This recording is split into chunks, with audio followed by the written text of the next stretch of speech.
down with me again this week. Awesome. Thank you. Coach, last week you all played Carl Albert. We're not going to talk too much about that game, but y'all did fall 70-0. What'd you tell your team after the game? That if we want to be a program that's able to compete in those types of games, then there's a certain way to approach it, and there's certain things that need to be done, and that's what we're trying to instill. I told them my goal is for in the future or as soon as next year that's a marquee matchup for us. That we're in that ball game the whole way, and we're not there yet. We faced a lot of obstacles and challenges with our staff first coming in, and that's probably one of the better CA teams they've ever had. I mean, they're probably better than the championship team last year, and so that compiled with some injuries and different things, it just got away from us a little more than probably it should have. But I just told them, we have a motto here about thick skin and a short memory, and it's time to turn the page on that. But there's a lot of lessons we can learn from that, a lot of things that we need to tighten up on our end. And so that's been our focus, is just we need to be a better version of the Shawnee Wolves than what we have been, and really need to focus on the little things that we weren't doing well enough and getting those better. It might even sound a little bit weird, but I kind of thought that y'all probably played better against Carl Albert than you played against McGinnis the week before. I mean, I thought, just watching the game, I thought y'all looked a little cleaner. I thought you looked more disciplined. And despite the score, I just kind of thought you looked better. Did you see the same things? Absolutely. The score got out of hand. There's a lot of things. We gave up a punt return, and then we had a drop snap on a punt. And we set up a lot of short fields. But if you look at the penalty situation offensively, it was the least amount of penalties we've had all year, complete game-wise. We're really starting to execute a little bit better. It happened to come against probably the best opponent we'll ever face. But, we are progressing, and we're making strides, and we're cleaning up a lot of things. And hopefully, down tonight, starting with tonight and then down the stretch, a lot of that stuff's going to start paying off for our guys. When you're playing a team like Carl Albert, and like you said, they're probably the best team that anybody's going to face this year. But do you feel that your guys can kind of play a little bit freer because it's almost like, there's no expectation. We can go out and we can just play our brand of football and just play free, and in a sense that way kind of lead to some cleaner football? Yeah, you would think that, but then, there's always that, obviously we're dealing with young men. We're dealing with, teenagers, 14 to 18-year-olds. So when you line up across and you just see what it is, I mean, they have 5 legitimate Power 5 guys for a reason. I mean, they look the part. And so sometimes as a young man, it's even when you have nothing to lose and you just see kind of what's coming at you, and then things start going bad from the start. You're still playing hard and you're competing, but it's kind of it's a weird feeling. Not a lot of people experience in the real world, but but we responded well. I mean, I felt like our guys competed all the way until we started substituting. I never felt like that was an issue for us, and we kind of cleaned up some of our execution stuff. We just weren't able to generate the game-changing plays that you need to play against a team like that. But yes and no. Yeah, you are able to play a little freer, being the big underdog like that, but at the same time, it's not as comfortable as what you think it should be. Gotcha. So playing a team like Carl Albert with their history of which you were a part of, the talent that they have that you talked about, what do you hope that beyond the X's and O's your players learned from playing a team like Carl Albert last week? I think they realized that, on an individual basis, in those individual matchups, that we can compete. We weren't able to compete throughout the totality of team versus team. And I would be, I think people would laugh at me if I said we could after seeing what last week was. But on those individual matchups, I think you kind of realize, these are just young men just like we are. They're not some superpower, some super team, something like that. Now, they do a lot of things right because they've been rolling for so long. They don't make a lot of mistakes. They don't hurt themselves. And when they have opportunities to make big plays, a lot of times it happens. And it comes from that belief system of just, understanding that who they are. And that's kind of what we're trying to get to, and that's what we're trying to build towards.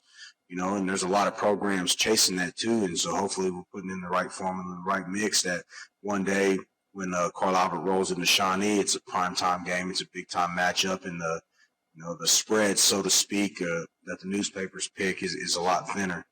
What were some of the things that you do think you can build off from that game? I saw a couple fourth down stops that y'all did well. You know, you completed some of those swing passes, underneath passes that turned out to be decent-sized plays. What are some of the things that you saw that you're really going to try to build on this week and starting tonight? Yeah, I think, we kind of found some guys in there that really went and competed and did and played well against them. I think when you play a team that's as disciplined as Carl Albert is as far as like their defense, and I think it kind of, in an odd way, like maybe Jameer has a little bit more clarity of studying a defense like that throughout the week of coverages and how things are going to drop and looks. I think he did a good job making the right reads on Friday night last week, or Thursday night, excuse me. And then for offensive line, just continuing to work and just showing them, when we do the right things, even versus top competition, we're able to have a little bit of success and just kind of building off that, defensively. There's a lot of teams that struggle tackling 21 for them. And what surprised me, I didn't realize their quarterback was that fast and that big when you see him in person, as far as just the muscular definition that he has. And so he was really impressive. And so just the way our guys went up and competed, and even though size-wise or whatever, we were a little bit outmanned there, but just the attitude and effort and the approach of the game. You've had probably the toughest start to the district schedule in all of 5A with McGinnis and Carl Albert. After those tough Chew games, what have you learned about this team? I learned that we're closer than a lot of people think we are. Despite the scores of McGinnis and Carl Albert, I think we're closer to being the Shawnee that we are expecting ourselves to be than what people thought we were. You take the totality of all the adversity that we faced, obviously starting with the tornado and then just kind of through the summer and new staff and just all the things that come in, and we're making strides. It's hard to tell sometimes when you're on the inside, but I have a lot of people in the community come to me and they just say they can tell the kids are competing. They can tell that things are going, trying to be put into place, and even the other coaches that we face. And so everybody's been real complimentary, and we're just trying to get a little bit better each day. And so I think even though we're 0-2 in district, the gate's still open for us, but we got to approach it 1 week at a time, starting with tonight, and just continue to get better. And that's kind of where we're at with the refocus. So we just need to continue to get better at what we do and be the most efficient Shawnee Wolves football team we can be. Yeah, you mentioned that the gate is still open, and playoffs are still within y'all's reach as long as you take care of business. So what's been your message to the team, as you don't have a district game tonight, but kicks back off next week at Eisenhower? What's been your message to the team about, hey, guys, things are still in front of you. You just got to go take it? Absolutely. And we talk big picture at different moments throughout the week, but really we've tried to narrow and zone in our focus to just how can we get better today? How can we improve today? How can we do the right things today? And then know that all of our, goals are still in place. That 4 teams make the playoffs from each district, so we lost to 2 of them. That still leaves 2 more opportunities for teams to get in, and so we just have to go take care of business versus those teams, and that just all falls back to just getting better each day and putting ourselves in position to rise to those challenges. Let's take a break. When we come back, Coach Madonna and I will talk about Shawnee's opponent for tonight, the John Marshall Bears. This is the Fire Lake Enterprises Coaches Corner on Classic Hits, KGFF. The Fire Lake Enterprises are a proud supporter of Shawnee Wolves football. If you're hungry, we have what you're craving. Fire Lake Pizza, Fire Lake Fry Bread Taco, the Bistro inside Fire Lake Casino, the Grill at Fire Lake Golf Course, and for something special, try Flame Brazilian Steakhouse inside the Grand Casino. Fire Lake Enterprises, backing the pack. The Fire Lake Enterprises are a proud supporter of Shawnee Wolves football. Shopping for groceries? Fire Lake Discount Foods in Shawnee, Tecumseh, or McLeod has everything you need. Fill up the car or truck at the corner store or the Grand Travel Plaza.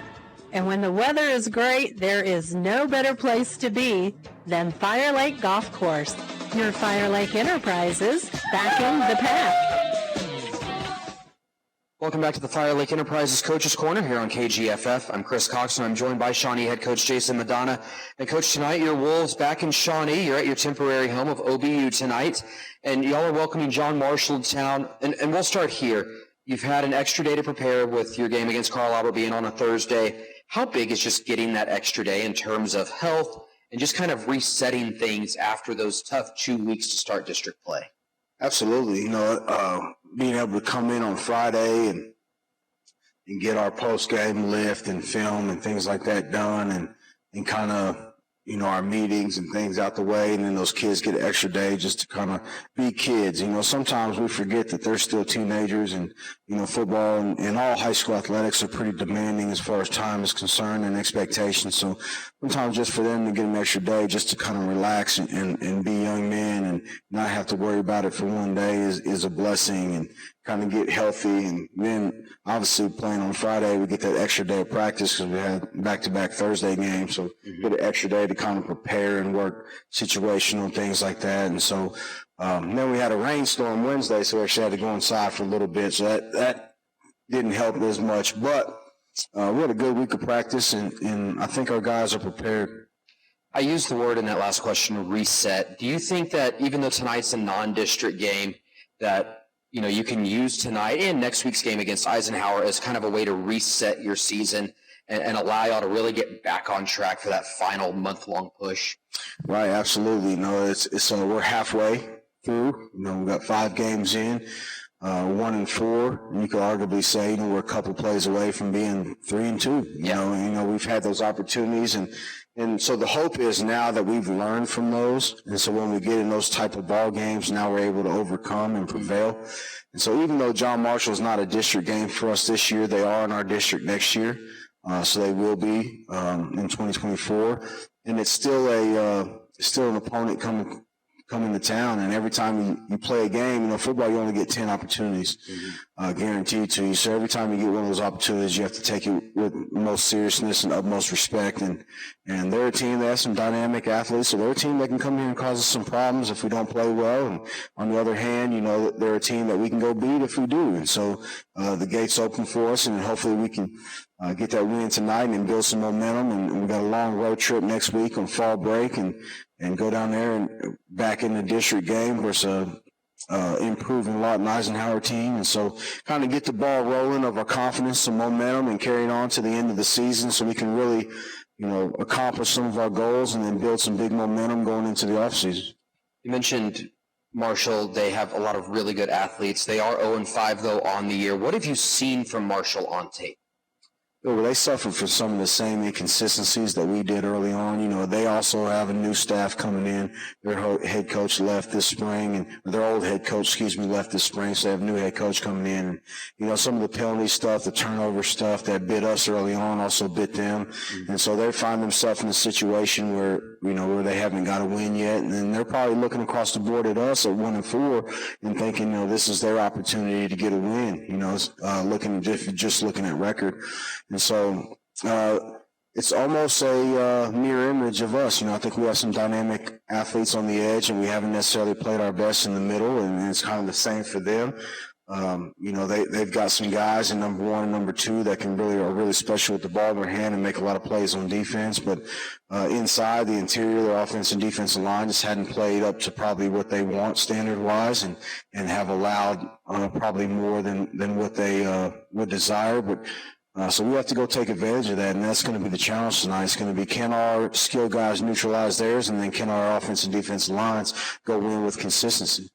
I think the thing that really stands out to me when I watch them, and we'll see it later on in the year with Southeast and probably a little bit next week with Ike too, it's just the overall speed that they have. I mean, it's just a fast team, and it's a team that, even though their record doesn't show it and they might have struggled a little bit in some of the X's and O's, with the kind of speed that they have, they can hit on big plays and turn a game around in a hurry. Absolutely, especially if we're not on top of our, our game plan and what we're trying to do, and the discipline factor, they can cause a lot of people some problems. And you see flashes of it here and there throughout their games. They have opportunities and and they end up capitalizing on those and that kind of thing. But they've ran into some tough competition. They're in a really tough 4A district as well, and so they haven't been able to secure that first win for them, but they're good enough to come in and cause some problems. But I think if we focus on us and we take care of our business and execute and keep improving from what we did the past couple of weeks, then I really truly believe that we'll set ourselves up with a great opportunity to get a win on homecoming, kind of excite the fans. What will your defense need to do tonight to kind of neutralize that speed that they have? Well, the first thing starts up front. Our defensive line and linebackers going to have to contain their quarterback. He's probably the most dynamic player. Number one, he's good with his feet. He's got a really strong arm. And so if we can contain him and not let him get loose on the scramble, I think that'll help. And then we have to put them in long situations. We want them to be second and long, third and long. So our front seven needs to be dominant right there in those situations. And then offensively, we have to generate big plays in the run game. We've kind of got away from that the past couple of weeks, and we've been too reliant on throwing the ball. So if we can do that, we can generate those runs, and then we can contain number one on defense, give ourselves an opportunity. Yeah, John Marshall, they struggled against the run against Chickasha, and I know Chickasha is a pretty run-heavy team, but you kind of see tonight as an opportunity to reestablish that run game that was really good those first 3 weeks, but the past couple of weeks has struggled a bit. Absolutely. I think this is a great opportunity for us. We've been really trying to solidify our offensive line and our schemes and our techniques and just continue to be more efficient at that. And I think that's coming along well and just kind of gelling it with our backs and kind of some of the different things we're able to do. And Jameer's going to have to be a big part of our run game as too, kind of take some pressure off Dietrich. And now that we're getting a little more healthy with Dace back and having some more depth at that running back position, I think that'll help too. A lot of people don't realize, or maybe they do realize, but Dietrich plays not only almost every snap at running back, but every snap at corner. So he's making tackles and taking hits, and that wears on a young man throughout the course of 5 games. So to be able to take some of that pressure off of him and be more efficient in the run game with different weapons, I think will really, really help us. We've kind of touched on this already a little bit tonight, non-district game, so it's not going to factor into the playoffs, but it still feels like it's a really important game for your Wolves. It feels like it's a big building block game going into that final month. It is. You're coming off of 2 large losses of what we did and what we came off of, and I think we need this to really get that win taste back and really drive that hunger and prove to people that what we're doing and the systems that we have in place and all the discipline factors and all those things that we've been trying to get better at are worth it and are paying off. And so it'll be a huge momentum getter for us just to show the kids and the community that all the hard work that we're putting in has a potential to pay off. And tonight it is homecoming here in Shawnee. As a coach, what are some of the difficulties that you find with homecoming week, and what have you done to maybe try to mitigate some of those difficulties or distractions throughout the week? I think the most difficult part is just the focus of the kids. That just there's a lot of things going on with decoration, dress-up days, different. We had a pep rally here the other night, which was really awesome. Community showed out. We had bounce houses and face painting and food trucks and a stage set up. So it was a really nice atmosphere. So some of that stuff is cool and good, but you really want to stress to the players that homecoming becomes special because of what happens at the game on Friday night. If we go out there and execute well, then everybody has a good feeling about it. And if we go out there and don't, then people leave with a poor taste about homecoming. So we've got to make all the distractions worth it by performing well on Friday night and really try to mitigate those distractions throughout the week by just really focusing in on the details of the game plan. All right, Coach. Well, thank you very much and good luck tonight. No problem. Thank you. Go Wolves. This has been the Fire Lake Enterprises Coach's Corner. Don't go anywhere. When I come back, I'll have your countdown to kickoff as the Shawnee Wolves get set to host the John Marshall Bears on homecoming here in Shawnee. This is Shawnee Wolves football on 100.9 FM and 1450 AM. Classic Hits, KGFF.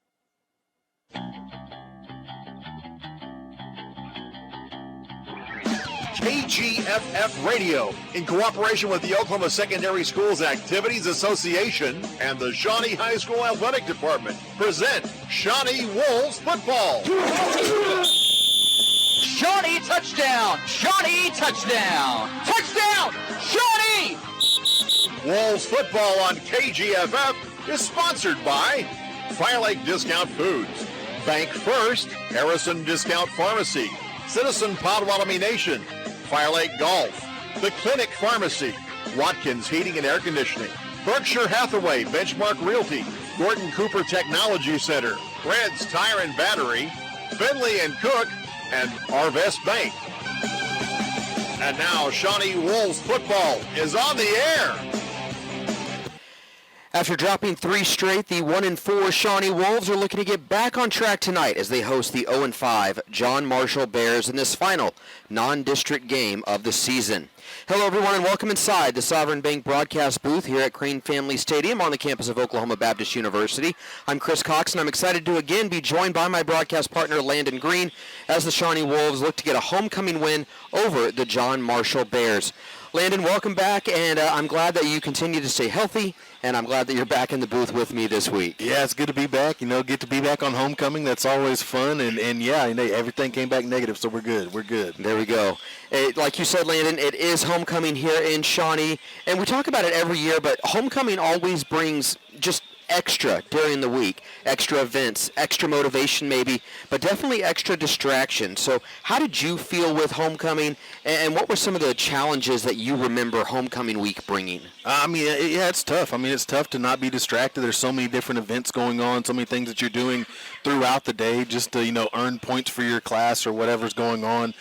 Back when we were doing it, you had the junior senior wars going on where, you'd paintball people's cars and stuff, and all that was going on. And so it was tough to keep, focused on the game, but our coaches always did a really good job of, embedding the importance of the game into us and understanding that, hey, each game is important, especially in a season where you're basically looking for any win that you can get to get into the playoffs. Yeah, and I think one thing that Coach Madonna said during the Coach's Corner that I found interesting was he said, obviously there are the distractions, but he said his message to the team has been not just that every game is important, but also homecoming's better when you win. Yeah. When you win the football game on Friday night. This is the peak of homecoming week. And so that's kind of been his message. Yeah, and I'll tell you what, I'm lucky enough that I have a winning record on homecoming as a player, so that's always fun to have. But, hey, it's always fun. You never want to go home, your car's been TP'd and everything else, and you just lost. Yeah. It's a little insult to injury. It's I'm sure, a little bit more obnoxious trying to take off all the toilet paper. Let's go ahead and take a break. When we come back, Landon, let's talk about last week's district loss to the Carl Albert Titans. This is Shawnee Wolves football here on 100.9 FM and 1450 AM. Classic Hits, KGFF. Grab these game day specials at every Fire Lake Foods location. Family pack bone and pork sirloin chops are $1.49 per pound. Fresh bone and pork sirloin roast is $1.49 per pound. Boneless beef top round roast is $4.99 per pound. Dry rub seasoned boneless chicken breast tray pack are $4.99 per pound. A 10-pound bag of fryer leg quarters is 39 cents per pound. And Eckridge Little Smokies are 2 for $5. Find savings aisle to aisle at every Fire Lake Foods location, Shawnee, Tecumseh, and McLeod. Goodbye, banking with limits. Hello, banking as it should be. The mobile apps from Arvest Bank give you the power to bank how you want, when you want. Pay bills, send and receive money, deposit checks, and lock your Arvest debit and credit cards. Need a mortgage? Get pre-qualified and track your loan's progress. You can even text your own personal banker and not have to wait on hold. With mobile apps from Arvest, say goodbye to limits and hello to possibilities. Arvest Bank. Member FDIC, Equal Housing Lender. Shawnee Wolves football is on Classic Hits, KGFF. Welcome back inside the Sovereign Bank broadcast booth. I'm Chris Cox, and tonight the Shawnee Wolves are celebrating homecoming as they host the John Marshall Bears. Before Landon and I break down tonight's matchup against John Marshall, let's look back at last week. Last week, the Wolves, they were beat by Carl Albert 70-0, Landon, and it was not pretty as Carl Albert was able to do just about anything that they wanted. But, Landon, I do think that the Titans, they're going to do that to a lot of teams this year.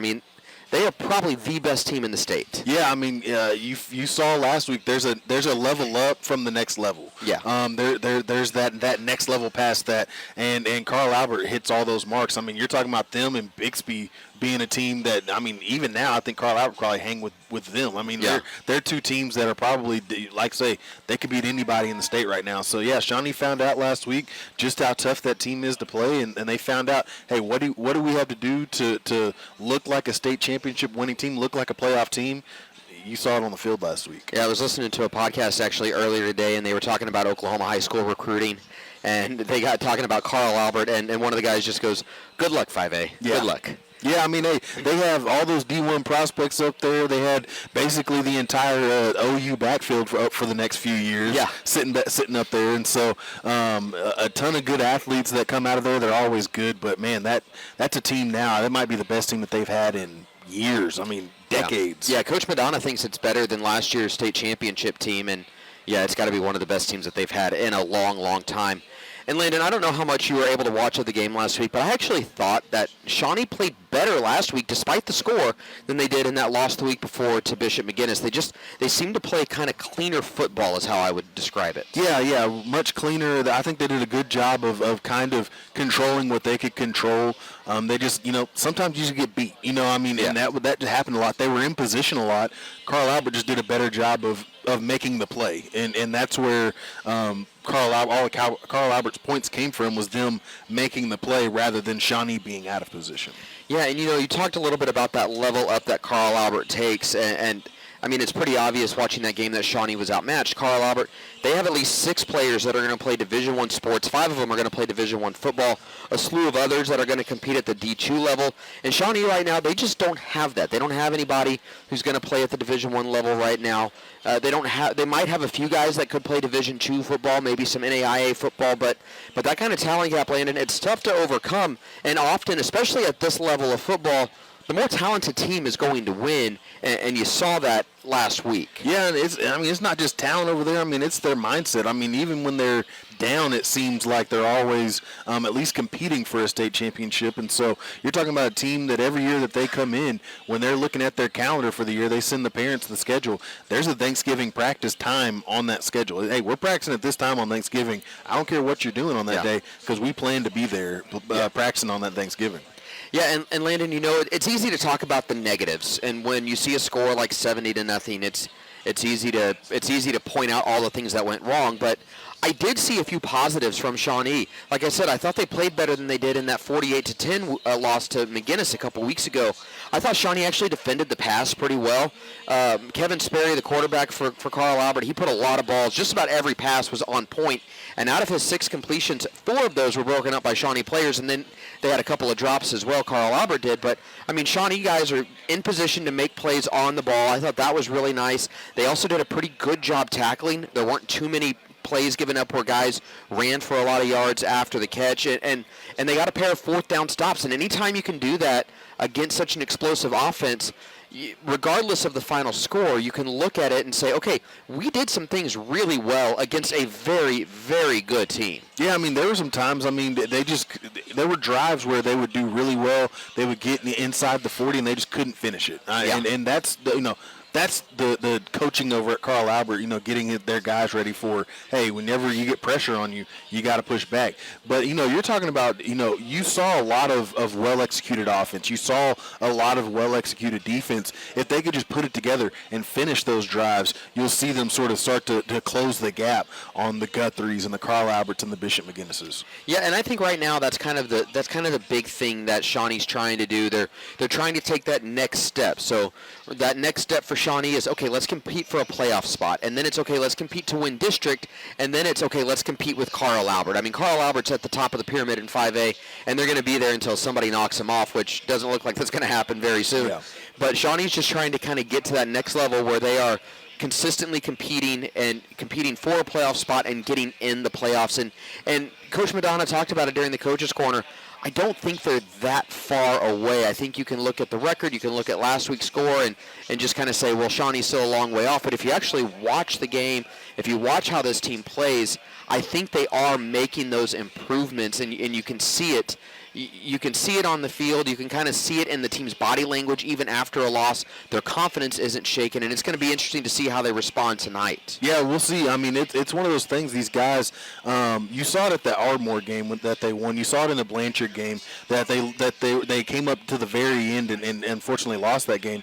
But you saw from the year before where those games would get out of hand. Once it got to a certain point, it's like, okay, you know what, we just didn't have it today. You still have a chance to win, but they're just, let's just give this game up. They went out there and they played ball. They've played ball, up to the first half. In the first 4 games that they played, you're talking about a team in the first half that looked outstanding. Now then you get into the Bishop McGuinness game, you're in the game coming out of halftime. The second half doesn't go the way you wanted it to, but you're looking at that first half going, guys, if we put 2 halves like that together, we could have a good season. We could put this together. And I think that's the biggest thing is that, they're not getting down on themselves. They're coming out there, they're playing ball like it's supposed to be played. And on top of that, you see the glimpses. You see what it can be. And this is a team of young guys that are going out there getting good minutes. You're hoping that, come time to, if you don't get in there this year, come time next year, if you can just get those guys up and running, I mean, this is going to be a tough team in the entire state, and people better watch out. Like Dion said, you better get me now. Yeah, and exactly, you better get him now because, like you said, this team full of juniors and sophomores. So obviously next year they're going to be a little more experienced, a little bit more familiar with Coach Madonna's offense, and then in a couple of years when it's really big, talented sophomore class and the freshman class that's seeing a lot of playing time right now, when they come up, then I think you're really looking at, okay, this year we'll see if they can compete for a playoff spot. They got to have some things break right for them. Next year, try to take that next step to where you are at least competing for a spot, and then in another 2 years, I think you're probably thinking, okay, we need to get in the playoffs here in a couple of years. But they keep taking those steps, and as long as they keep improving and keep building on those positives, then they're headed in the right direction. And one of the positives that I did see last week against Carl Albert was the return game. Carl Albert's incredibly talented everywhere. They have a lot of really good athletes. They don't give up a lot in the return game. But Shawnee, I thought, did a good job. They popped a couple decent kick returns. I think they even had one really good one that ended up being called back because of a penalty. And it showed that the kick return game can continue to be a weapon for the Wolves. It has been so far this year, and it can continue to be one going forward. Yeah, it's an aspect that's overlooked so many times. You look at teams that kind of overlook the kick game, and so whenever you get out there and you can have a good return game, you see those guys really start to shine, and it's something that can turn the tide of a game. You're in a close game, toward the end of the game, there's a kickoff, and your guy runs it all the way back to the 20 or returns it for a touchdown. I mean, it's something that can very easily turn the tide, and it's something so simple that most people overlook it, and it looks like the Shawnee team takes every aspect of the game seriously. Yeah, they really do, and you hear coaches always say, oh, you got to win all 3 phases, but often that third phase, which is special teams, can get overlooked, but the Wolves, they have not overlooked that. They have a kicker that they trust in Rhett Neese. The punting game is the one area of special teams where I think they could probably improve a little bit. They need to do a better job of flipping the field. Now, you got to give Carl Albert a lot of credit. They were forcing Shawnee to punt from, their 10, 20-yard line, somewhere right there. So you're not going to do a whole lot there. But Lance Williams, he's been a decent punter. He can get a decent roll on the punt, but he's only averaging just under 30 yards a punt. You really want to see that number maybe jump up to about 35 yards at least at this level especially, and really try to play a little bit more of the field position game. But again, overall, I mean, special teams has been a weapon and not something really too much that Shawnee's had to worry about this year. Yeah, and for Lance, I mean, it's just a matter of, sometimes you just got to take your time just a little bit more. You have a little bit more time than you think you do. Obviously, the past 3 weeks they've played, these tough teams. I mean, we talked about it. Blanchard is not an easy team to play. No. Even though they're a class below us, they're going to be competing for a gold ball. Bishop McGuinness is going to be competing for a gold ball. Carl Albert's going to be. So they're coming. I mean, they're on those punts. They're coming to block that ball, and sometimes they get close, and I think after they get close that one time, you start to rush, and I think that's where Lance just needs, just chill out a little bit. You got a little bit more time than you do. Really focus on where you're getting and get that ball off your foot. Well, with last week's loss to Carl Albert, the Wolves are now 1-4 on the year. They're 0-2 in district play, and while tonight's game isn't going to impact their district record, this is an opportunity for the Wolves to get back on the right track with a win. So let's take another break, and when we come back, we'll talk about Shawnee's homecoming foe, the John Marshall Bears. This is Shawnee Wolves football here on 100.9 FM and 1450 AM Classic Hits, KGFF. Harrison Discount Pharmacy opened its doors in 1986. David Nicholas and his friendly staff have been serving Shawnee residents with quick refills plus handling transfer prescriptions with ease. Medicare billing can be complicated. Don't stress. The Harrison Discount Pharmacy staff are experienced in all aspects of billing. Enjoy competitive pricing, flu shots, and local delivery. Call in your prescription 24/7 to 405-273-9906. Score a great deal from Domino's Pizza in Shawnee with their mix and match deals for $6.99 each. Pizza, hot wings, sandwiches, pasta, specialty breads, desserts, and so much more. Kick off the season right and have it delivered right to your home. Don't punt on the coupon finder, drinks, or sauces. Domino's Pizza in Shawnee. Log on to dominospizza.com. Shawnee Wolves football is on Classic Hits, KGFF. Welcome back inside the Sovereign Bank broadcast booth here at OBU's Crane Family Stadium in Shawnee. I'm Chris Cox, and I'm joined by former Shawnee Wolf Landon Green. And Landon, tonight the Wolves, they host the John Marshall Bears. And this is a game, Landon, between two teams that are struggling a bit. Shawnee, like I've mentioned, 1-4 on the year. John Marshall, they're just 0-5. So this is a matchup of teams that are really just looking to kind of right the ship. Yeah, I mean, John Marshall coming in hungry for a win. A successful program overall. You know, you're talking about, I think, only 5 years ago or so they won a state championship. Yeah, 2017. So, yeah, so I mean, so you're talking about a team that has been there before and has competed. They're a little down this year. They've been down the last couple of years, but they're hungry. They're trying to get back to their winning ways, and Shawnee's got a tough opponent in front of them. They're always athletic. They're always tough to catch up with. So Shawnee's going to have to come in here, but you should be hungry too, ready to get a win.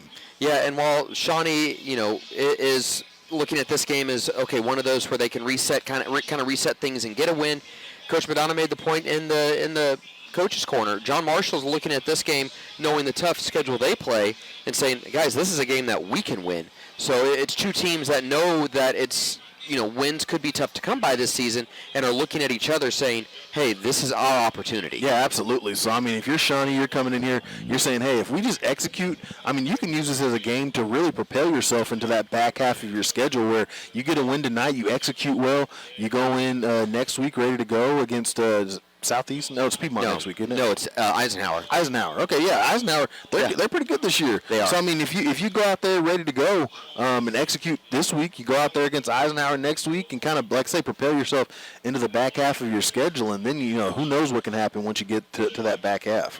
Marshall, like we said, they come into this game winless, but this is not a team that the Wolves can simply overlook and expect to beat. The Bears, as you mentioned, Landon, they always have a ton of athletes and a ton of speed, and it's no different this year. And while their execution hasn't always been great, Landon, that speed and athleticism, it can lead to a lot of points if the Wolves don't watch out. Yeah, you get the ball to your guys out in the open and just let them make plays.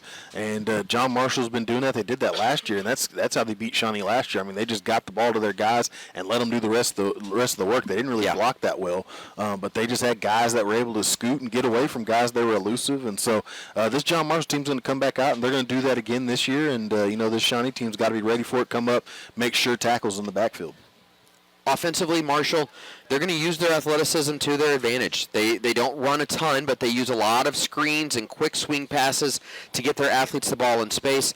It's something that the Wolves themselves try to do with all of their athletes, and that's, get the ball quickly, get them in space. And Landon, you mentioned it, offensive line hasn't been great for Marshall, but they're getting the ball out so quickly on those swing passes and those screens that it almost kind of negates what the offensive line struggles with. Yeah, and then really whenever you have a tough offensive line, you do quick screens and that you just tell the offensive line, cut.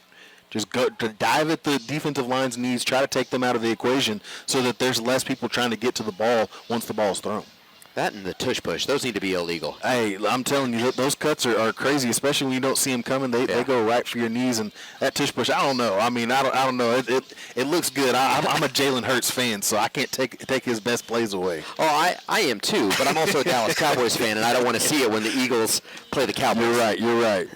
Marshall, getting back to this game, they do try to run the ball. They do run a lot of option with their quarterback, who's a very good athlete.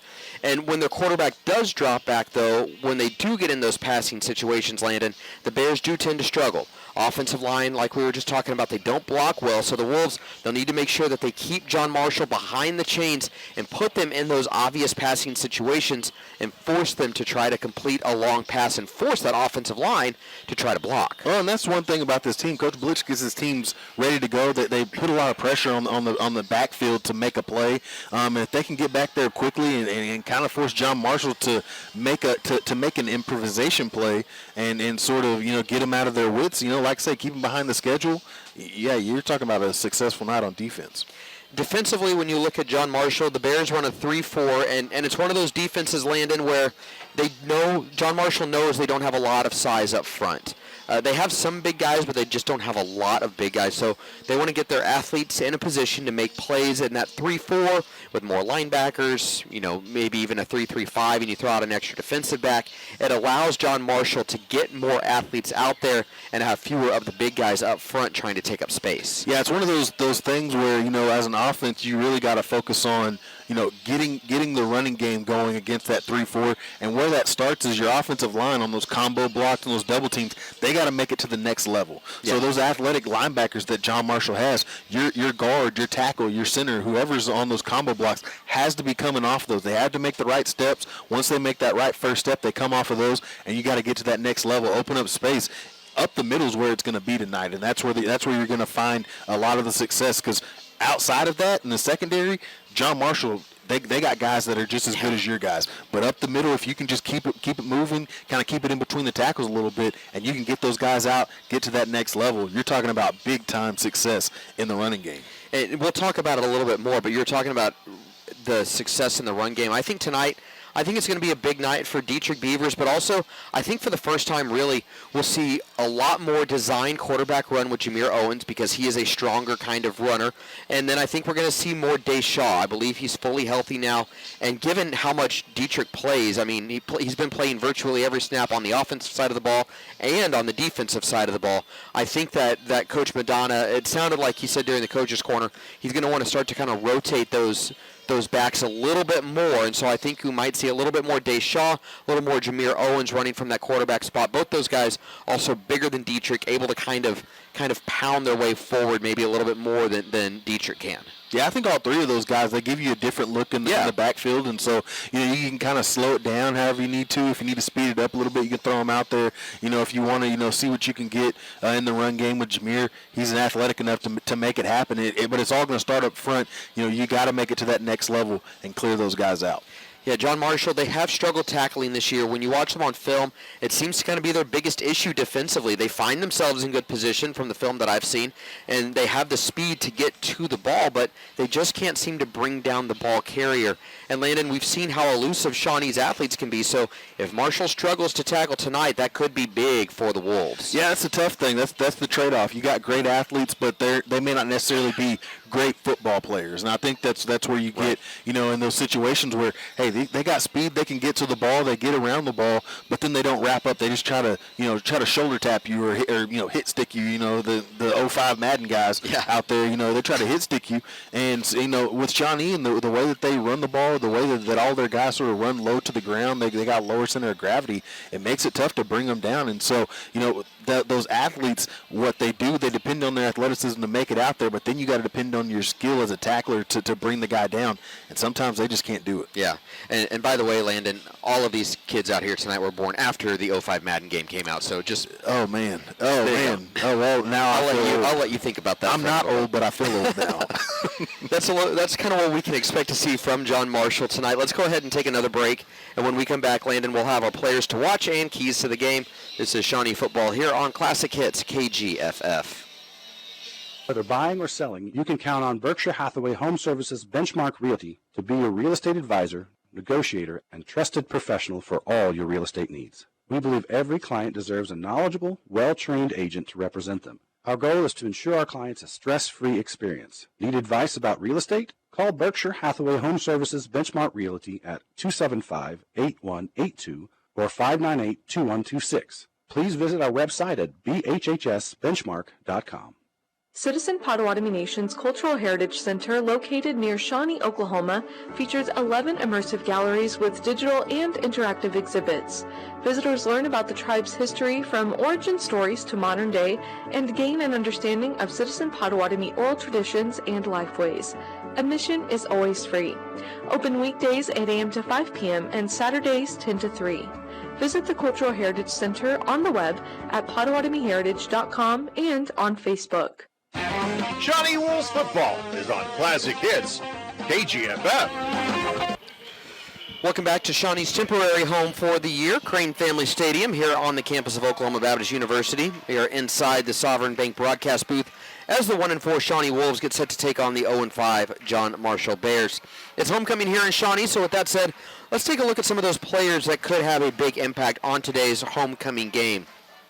Landon, who do you want to see step up offensively for the Wolves? I want to see that offensive line tonight. I mean, last week it was tough, tough sledding, trying to go up against that tough defensive front from Carl Albert. I want to see them get in there. I want to see them get to that next level, really work those combo blocks. I know that their offensive line coach, Tristan, he's been working with them a little bit, and get off those combo blocks, get to that next level, and make some things happen, open up the space for those guys in the backfield. Yeah, for me, I really want to see Jameer Owens have a good game. We talked about his ability in the run game and how that could be big tonight. I think, I want to see him take care of the ball. John Marshall, or I should say Jameer Owens, he's thrown 6 interceptions over the past 3 weeks, so I want to see him take better care of the ball like he was doing in the early part of the season. We're going to take one more break really quick as we get set for the national anthem. This is Shawnee Football here on KGFF. Experts say it takes 10,000 hours to master a skill, but you don't have to be a master to get started. At Gordon Cooper, our hands-on training gets you on the right track right now, with dozens of programs to fit your future. It takes hard work to turn a hobby into your hire, so get to it. Your success story is a lot closer than you think. Gordon Cooper, powered by Career Tech. The Clinic Pharmacy has a rich history and tradition of working hard to improve the quality of your life since 1967. You can have your prescriptions filled and shop for baby apparel, plush toys, warmies, blankets, seasonal decor, plus gift wrapping is free. Friend them on Facebook to see information important to your everyday health and the best times to get your immunizations and boosters. We're not sure what happened with the horse? The Clinic Pharmacy, working hard to improve the quality of your life. Shawnee Wolves football is on Classic Hits, KGFF.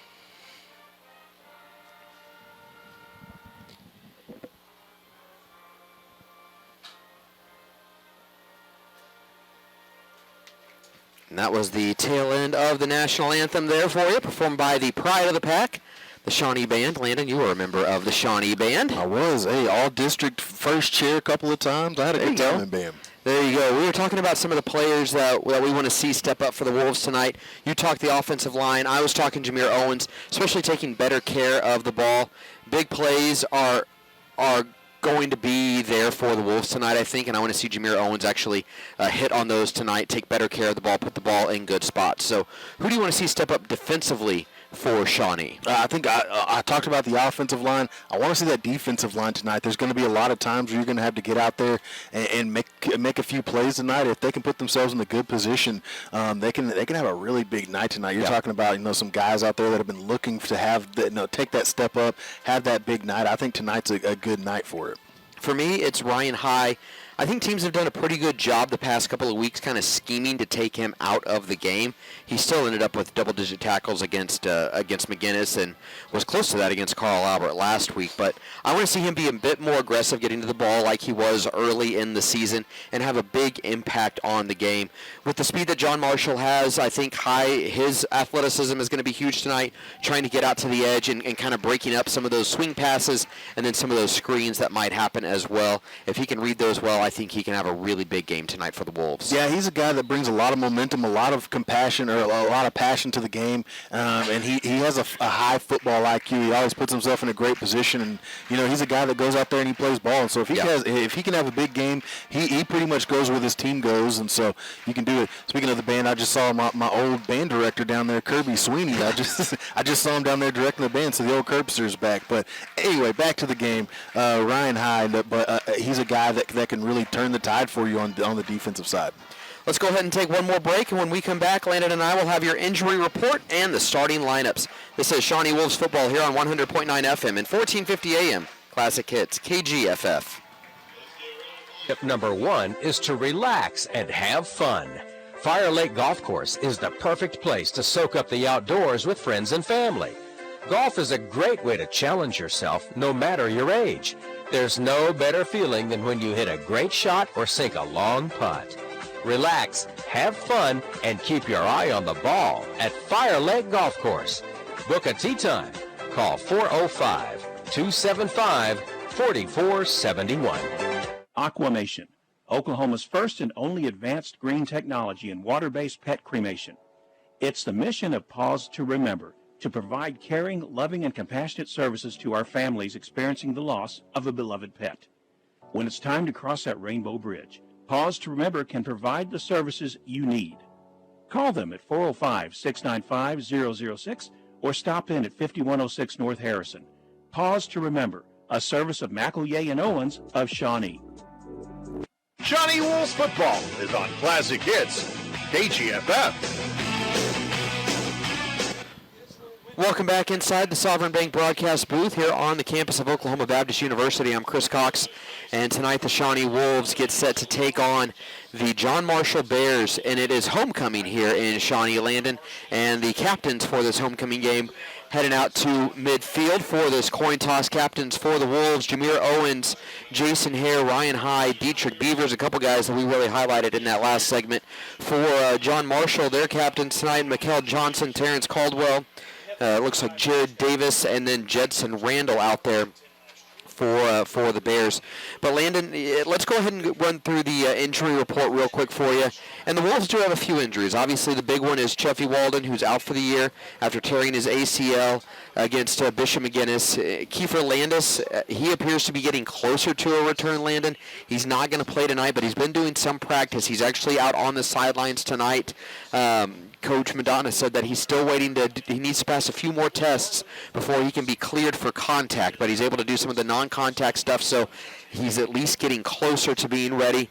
And then one good piece of good news, Ejon Thomas, he's back. He injured his hip against McGuinness, missed last week's game against Carl Albert. He's not going to start tonight, and he's going to be on a bit of a pitch count, Landon, but he is going to play, and that's good given his speed and athleticism, and then hopefully get him fully healthy for next week against Eisenhower as Shawnee begins that final month of the season and that final district run. So it's kind of a mixed bag with the injury report, Landon, but it usually is this time of the year. Yeah, around this time, you start to slow down. You start to kind of get into the flow of things. Guys start to let up a little bit, and you just get those freak injuries that take guys out. It's obviously tough to see Chuffy go down. He was doing so well this season. Yeah. Getting a lot of good minutes in there. So hope that he recovers well. But this is a team that again they've overcome so much, and we'll see if they can overcome that tough injury list.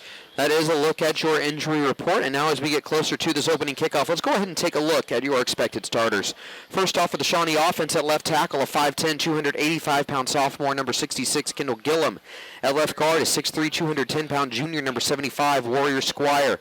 At center, a 6'1", 265-pound freshman, number 63, Brody Oliver.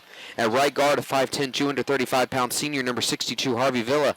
At right guard, a 6'6", 290-pound sophomore, number 78, Jaquan Evans.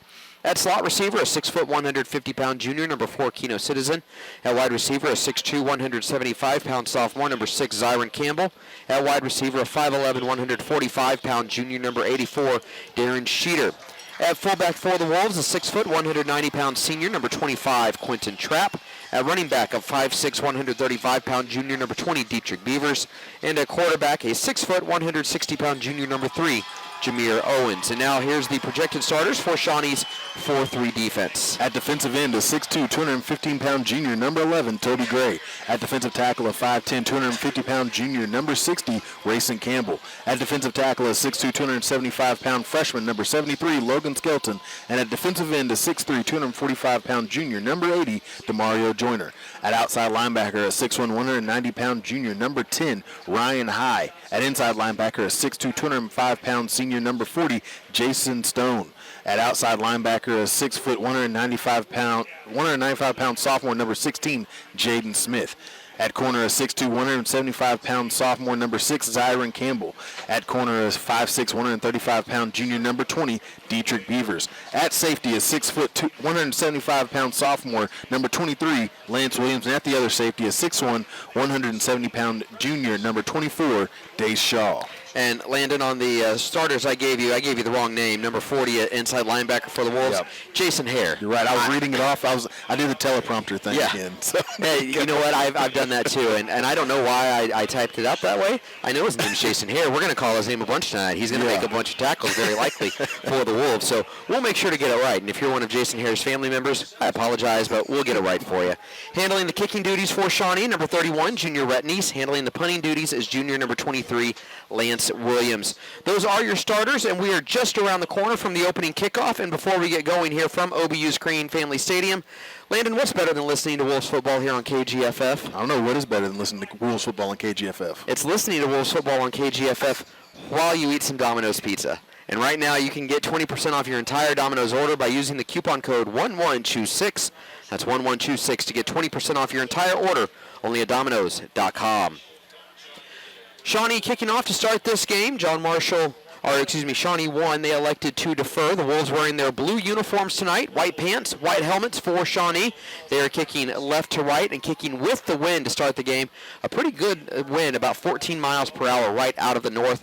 John Marshall in their white uniforms tonight with blue numbers, red helmets, red pants for the Bears. Neese has it teed up, and the ball actually fell off the tee, and so Rhett Neese will have to set it back up here. And it is gusty, so we'll see if Neese can keep the ball on the tee or if he's going to have somebody come in there and hold it. Usually the refs give you one option or one chance for the ball to fall off. If it falls off a second time, then he's going to have to ask for a little bit of help. Neese gets the go-ahead from the referee, and he puts his foot through it, and it is a high kick, and it will be taken inside the 10 at about the 7 from the number 9, James Allen. Allen is wrapped up, and he is brought down. A great play and kick coverage there by the Wolves. That was number 16 for Shawnee, Jaden Smith, making the tackle. And right there, they just did a great job staying in their lanes, forced them to kind of go to the outside and just know where to go. Shawnee did a great job on the kickoff there.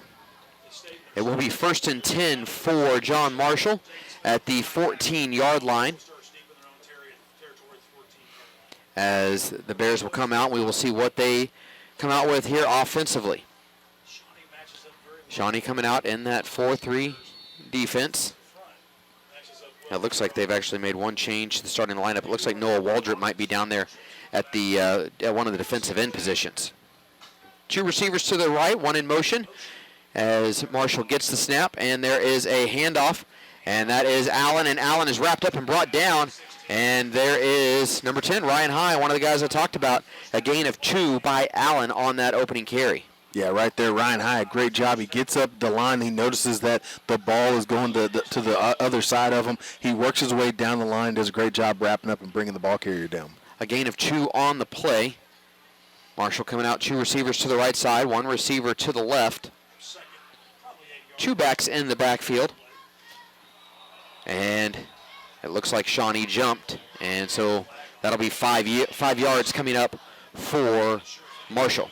Well, we talked about that mixed bag of injuries, and whenever you got to start throwing guys in there and trying guys out at different positions, you have mistakes like that where guys are just eager to get out there. They're learning something new, and they make those mistakes. So 2nd down and 8 goes to 2nd down and 3 as the ball's moved up to the 21-yard line. 2 receivers to the right, 1 receiver to the left. Shawnee coming with the blitz. There's a handoff right up the middle for Allen. Allen breaks the tackle, and Allen trying to get to the edge, and he's tripped up by Ryan High. High making a really nice tackle right there. saving what could have been a longer run by Allen as you see the speed that Allen has just bursting through the hole. Yeah, once that hole opened up, he got through there, and then there was a whole lot of space there, and luckily Ryan High able to wrap him up by the shoelace. It was a gain of 7, and it will be a first down for Marshall. 2 backs in the backfield, 2 receivers to the left, 1 receiver to the right. Caldwell trying to use a hard count and get Shawnee to jump. They don't bite there, though. 1 back is flanking each side of Caldwell. Shawnee backs out.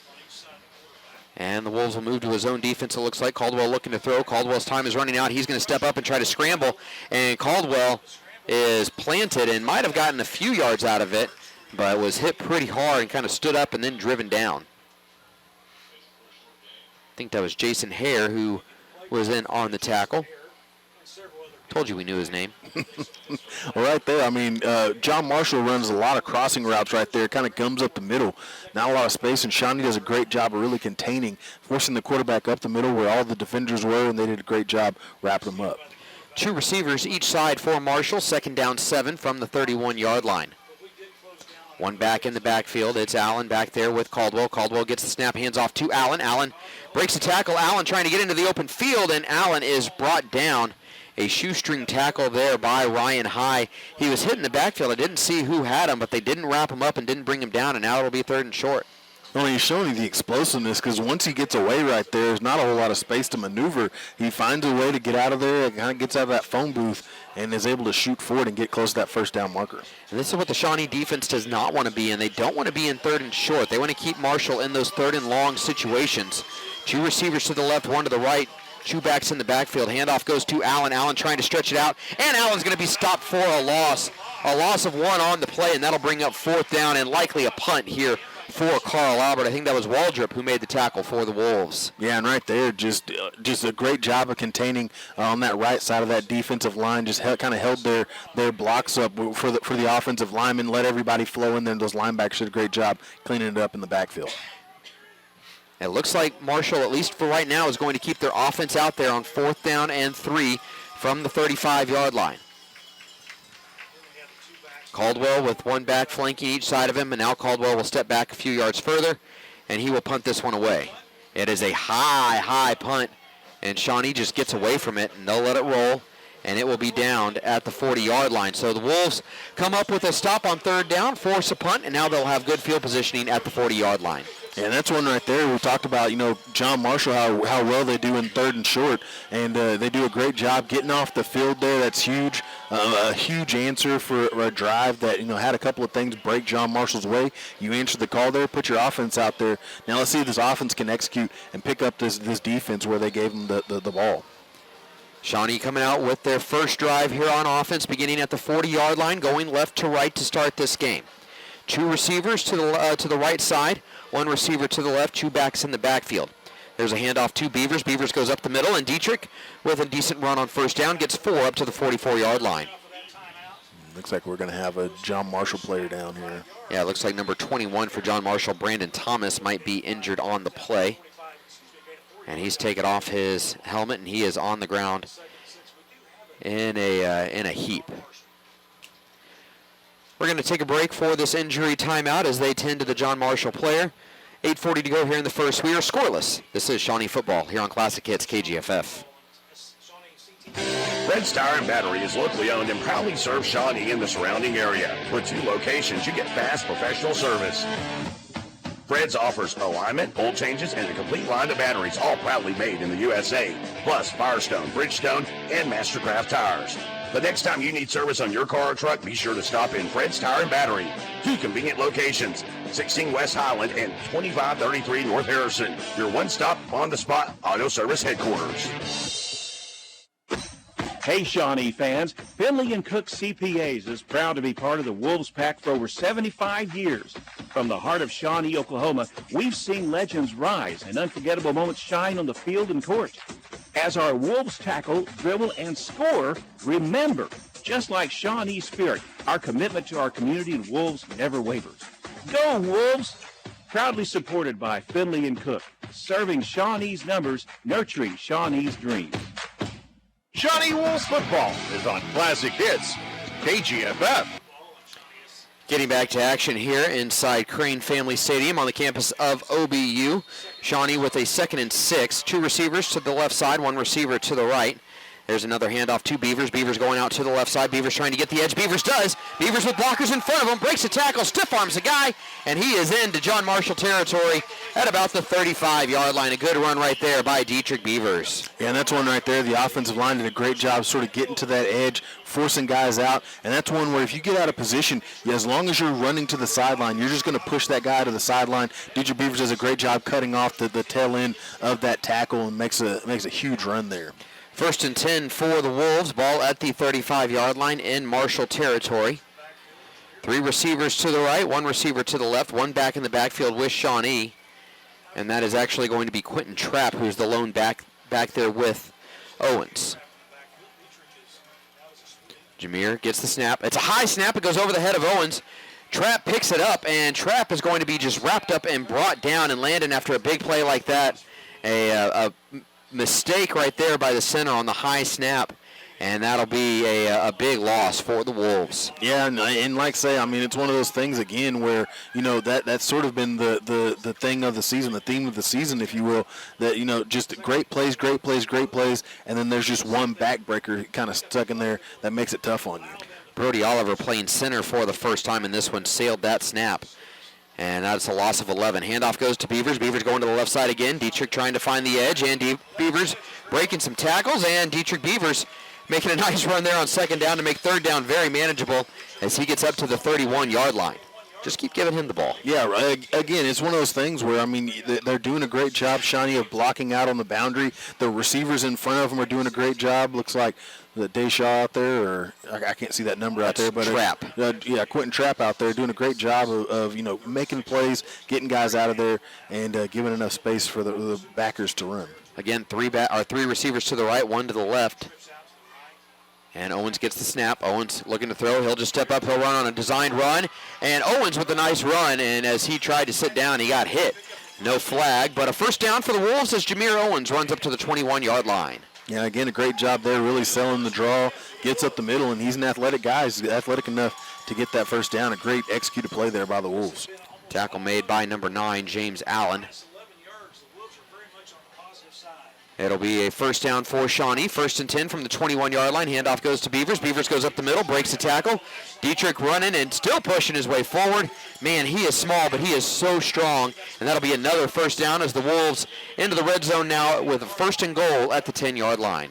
Well, I mean, I'm telling you, when I explain what Dietrich Beavers is whenever he's running the ball to the kids on my pregame show the next day, I'm telling you, he's like a bullet, man. Yeah. There's another high snap. This time Owens will just take it. Owens runs into a brick wall, but breaks a tackle, and Jameer does a good job only losing a yard before he's ultimately brought down by number 52. Yeah, and right there, just that snap through the timing off made it tough on the guys in the backfield. Luckily, Jameer Owens able to get back to the line of scrimmage, though. 2nd and goal from the 11-yard line. 2 receivers to the left side, 1 receiver to the right. There's a handoff going to Beavers. Beavers cuts it back up the middle, and Dietrich will be wrapped up and stopped at the 10-yard line for a gain of just 1. And now, Landon, it's a 3rd down and goal from the 10-yard line as the Wolves are going to try to punch this in. And Landon, I almost wonder if Shawnee can pick up maybe 4 or 5 yards if they don't go for it here on 4th down, too. Absolutely. I mean, they're in a spot now, I mean, where you can go in there and definitely go for it. I mean, even now.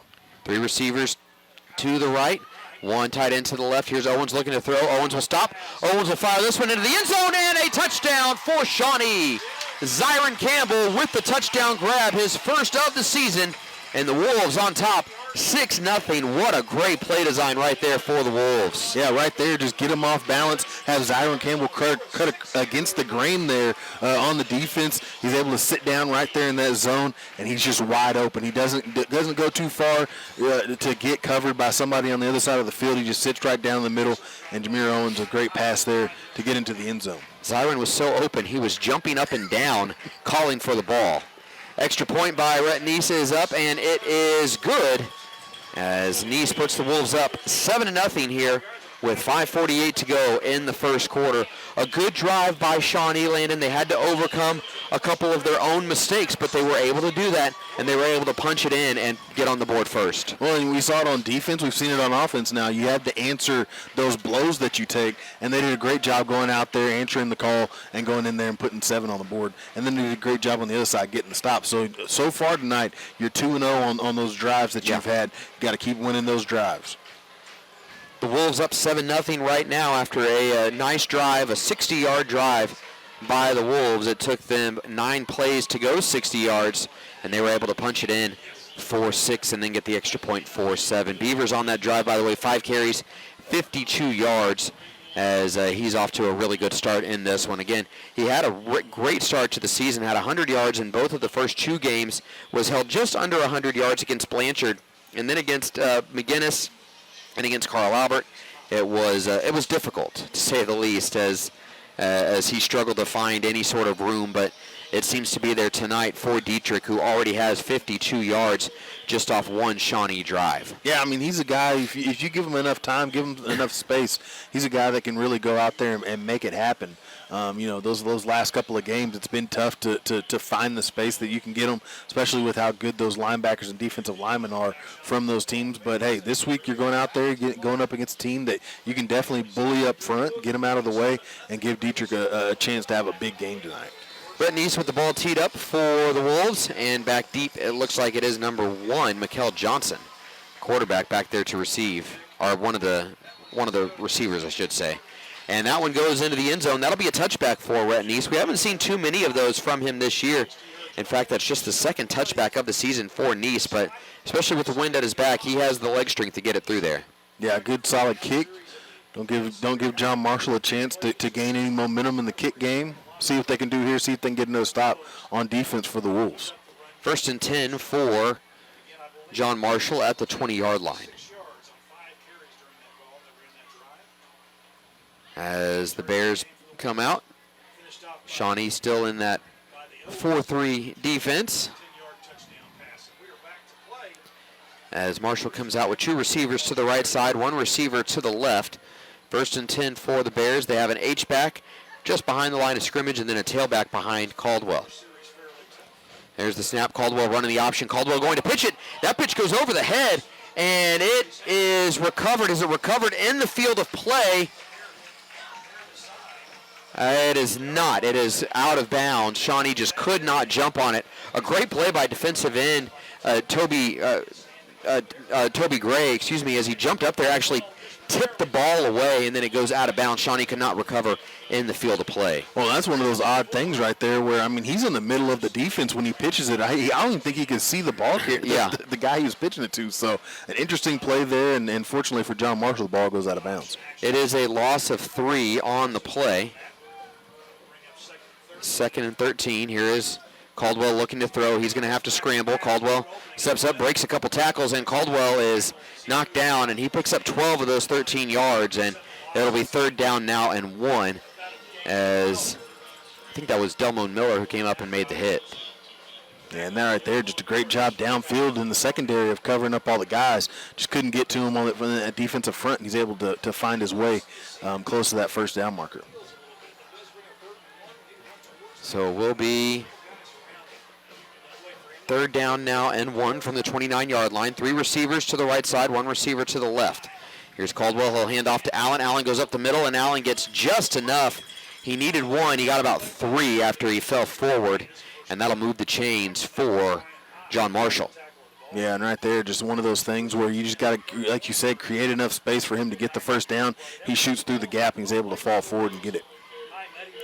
1st and 10 upcoming now for John Marshall. 2 receivers to the right, H-back and a running back to the right as well. 1 receiver to the left side. Caldwell going with that hard count, trying to see if he can get Shawnee to jump. He's already got him once. And we'll see if Shawnee can hold their water the rest of the time. Neither team huddles, so play clock not really much of a factor. Ball's on the ground after a bad snap, and it's fought for, and it is jumped on by John Marshall.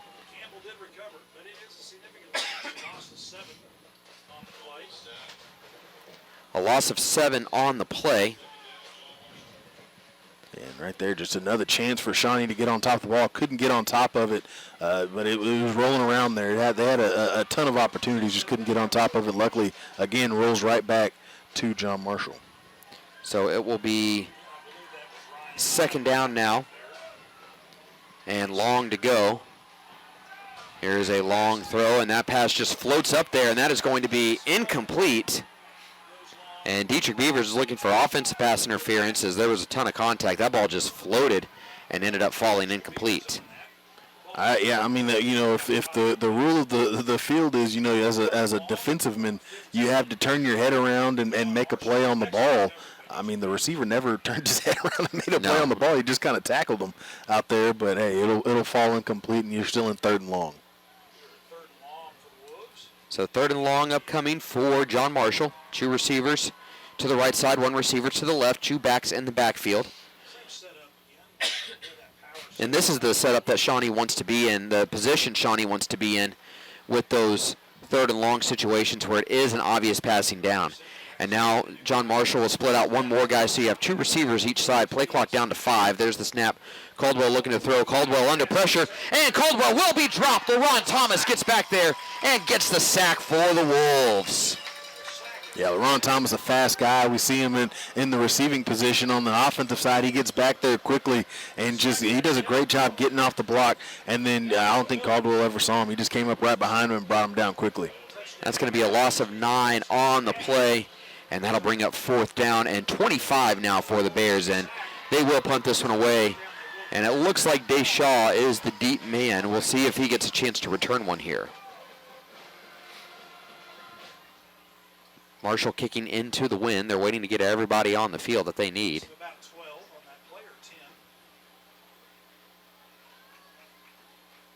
As they are all set now, and there is the punt, and it is a line drive of a punt. It will bounce, and Shaw will pick it up. Shaw trying to get to the edge. Shaw does. Shaw going down the sideline, and a nice return by Deshaw as he took it from the 46-yard line in John Marshall territory already and returned it inside the 30. Yeah, great job there. That ball gets to bouncing a little bit, and luckily it bounced right to him, and then from there he's able to really take his momentum and make some things happen. Now Shawnee in great field position here. See if they can punch in and get 6 more. 1st and 10 for Shawnee at the 23-yard line. Yeah, they already are in great field position. 2 receivers stacked to the right side, 1 receiver to the left, 2 backs in the backfield with Beavers lined up behind Shaw and trapped to the left of Shaw. Bring a guy in motion. They'll pitch it off to Keno Citizen on a little pop pass. Citizen trying to just gain as many yards as he can. His blockers didn't quite get there in time. Citizen with that speed, able to get 1, but not a lot out of it on that little pop pass. Yeah, that's one where you're hoping that your blockers can kind of cut up just a little bit more and make a couple of plays. I think Dietrich Beavers was trying to get to the outside and block out there once they get out there, but just had to get that one-on-one. Just couldn't get past them. It's 2nd down and 9. Same formation, 2 receivers to the right, 1 to the left. Handoff goes to Beavers. Beavers goes up the middle, finds a hole, and Dietrich into the open field, runs into the umpire, but still keeps his feet, and into the end zone for the Shawnee touchdown. Oh my goodness, the umpire almost made the tackle, but Beavers wasn't going down for anybody, and he's into the end zone for the Shawnee score. Yeah, he truly was rumbling, bumbling, stumbling there. I mean, just had to go through just about everyone to get into the end zone there, and luckily he's able to get it done, a hearty run, if you will.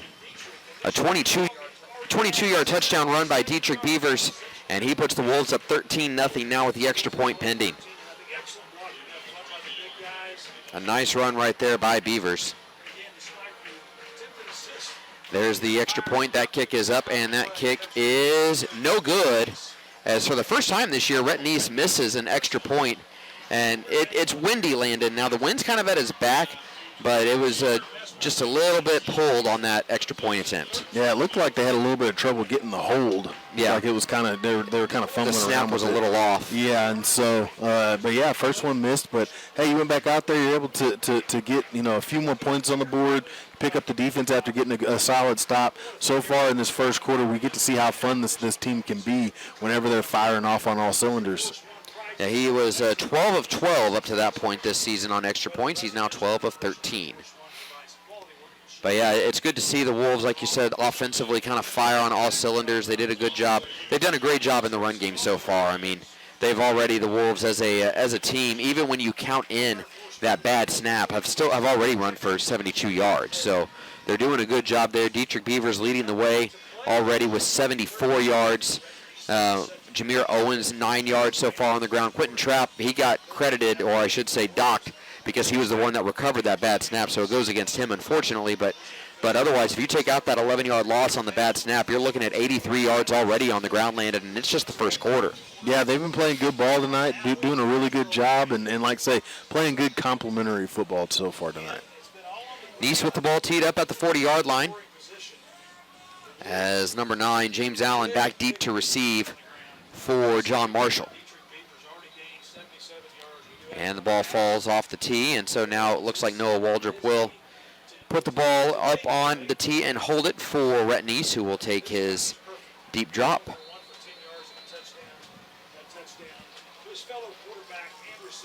And there is the kick, and that's a good-looking kick, and that should be a touchback.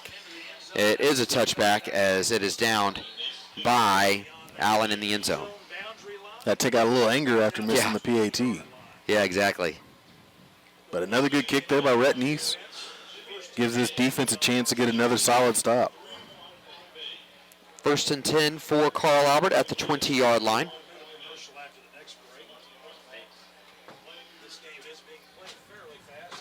As we have 2:12 to go here in this first quarter of play. Shawnee off to a great start here in homecoming. Always want to get a win on homecoming night. Marshall comes out with one receiver to the left side, 2 receivers, it looks like, to the right side, a fullback to the right side as well, and then the running back, Allen, just off the right shoulder of Caldwell, the quarterback. Caldwell trying to get Shawnee to jump. Wolves doing a good job not, and now they'll run the option again, and there's a little pitch on a reverse to Jackson, and Jackson jumps over a guy, breaks a couple tackles, and Jackson finally brought down, but there's that speed, and when that speed gets into the open field, they can take a play that looks like it should be bottled up for maybe just a couple-yard gain and turn it into 14, Landon. Yeah, right there. Just a great job on the reverse. Shawnee completely just baffled right there. Only had one guy staying home. And right there, like you said, the speed to show off as they get the first down. Up to the 34-yard line. 1st and 10 for the Bears at the 34-yard line. 2 receivers to the right, 1 receiver to the left. High snap. They'll run the option. And there's Allen off the pitch. Allen trying to get open into the open field. He does. And the ball's on the ground. And I believe it's recovered by Shawnee after a huge hit by Deshaw. And the Wolves come up with it. It will be Shawnee football. Oh, my goodness. And James Allen slow to get up after he was just absolutely rocked by Deshaw. My word. Yeah, Deshaw's come out here ready to go. He's had a few of those where he's just kind of knocked guys to the ground, and right there just shot him right in the chest. Deshaw forcing the fumble. I didn't see who recovered it. I know it was a Shawnee player, Landon, and so the Wolves will take over right at midfield. And now the training staff for John Marshall looking over number 9, James Allen, who took just a wicked shot from Deshaw. My goodness. Yeah, he's definitely trying to catch his wind. I mean, he took a shot right there. I mean, just absolutely plastered him. Luckily, he's up on his feet right now because, man, that's a hit right there. You're probably going to have to cart me off. Yeah, I mean, Shaw just put shoulder right into the ribs. Yeah. And, I mean, that's exactly, and that's how you're coached to tackle. That's how you're taught to hit. See what you're going to hit, put your head across the body and shoulder basically into the chest, into the ribs, and that's what Deshaw did right there. Yeah, like I say, I mean, he's been flying around tonight. You know, he's excited to be back out there playing some ball. And right there, I mean, just again, just another prospect of flying around, putting your shoulder in where it needs to be, and a great tackle there. Got his helmet right on the ball and was able to knock it down. We have a little delay here as they are resetting the clock. The game clock is down to 16 seconds now as the officials are trying to work things out here with the clock and make sure that everything's set to go. Three officials getting together to talk about this, Landon. And now the head official's coming over here toward the sideline as he's going to talk. You're going to have to scoot up. We're going to have a coach running through here in a second. Yeah. Trying to fix the clock. as Coach Harrison does come through our booth to reset the clock. As we'll see where they put the clock now. It's at 16 seconds. It was running. They'll add 50 more seconds to it. So 1:06 is what's on the clock. And the Wolves, with 1:06 to go here in the first quarter, have 1st and 10 at the 50-yard line as we get back to action. 2 receivers to the right, 1 receiver to the left. Beavers in the backfield. There's a handoff that goes to Beavers. Beavers trying to get to the edge. Beavers does. Beavers breaks a tackle, and we have a flag. And Beavers wrapped up, and he's going to be dropped in Marshall territory at the 44-yard line for the time being. But I think this is going to be coming back. Yeah, when you get out there and on the edge, guys trying to get out there and block, secure the edge, sometimes you get those holding penalties out there. First penalty of the game for either team. I do see a couple of the officials have those pink flags, there being Breast Cancer Awareness Month. It will be a hold, and it will go against the Wolves and back them up 10 yards from the original line of scrimmage, so it'll back them up to the 40-yard line. Yeah, and like I say, just one of those things where you're going out to the boundary, trying to get to the edge, trying to set the edge. Those guys sometimes hold. After the hold, it'll be a first down, so 1st and 20 for the Wolves are at the 40-yard line in their own territory. Here is Owens. Owens, a quick screen pass, trying to get it out to Keno Citizen, and he just took his eye off the ball. He's such a good athlete, Landon, and we've seen him get into space. He had a great play. It was against Bishop McGinnis, catching a ball on a little short crosser and then turning it upfield. We see what he can do in space, but he's just got to hold on to that ball a little bit better. Yeah, I think the timing was thrown off a little bit there. I think Jameer Owens was trying to get it, and the guy kind of tried to blow it up, so he had to kind of pump fake and throw it again. I think just all the stuff there added up to him dropping that pass. Dangerous snap, and now Owens is just going to try to take it and go himself, and that play is going nowhere, and that one's going backwards as Owens is going to be dropped for a loss. And again, that's another one of those timing issues, Landon. A bad snap that Owens had to bobble, and he just couldn't get the handoff executed to Beavers. Yeah, I think right now Shawnee on this drive is having a tough time executing, getting the ball where it needs to go. And so far, just a rough drive after 2 drives that went positively for them. We'll see what the Wolves do. If they do need to run one more play, they can't take off enough time off the clock yet. So 3rd and long, 2 receivers each side. Here's Owens looking to throw. He has time, goes over the middle. That is incomplete, intended for Citizen.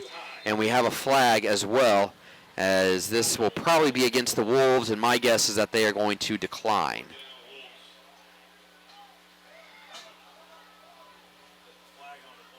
We'll see what the coach does. I don't think we've actually had an official signal yet from the referees, but it should be declined.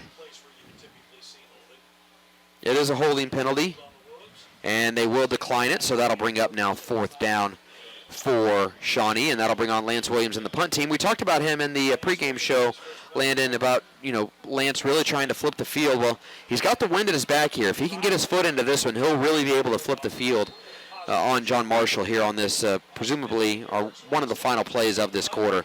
That is a good-looking punt, and it rolls, but it's picked up right at the 20-yard line by Jackson.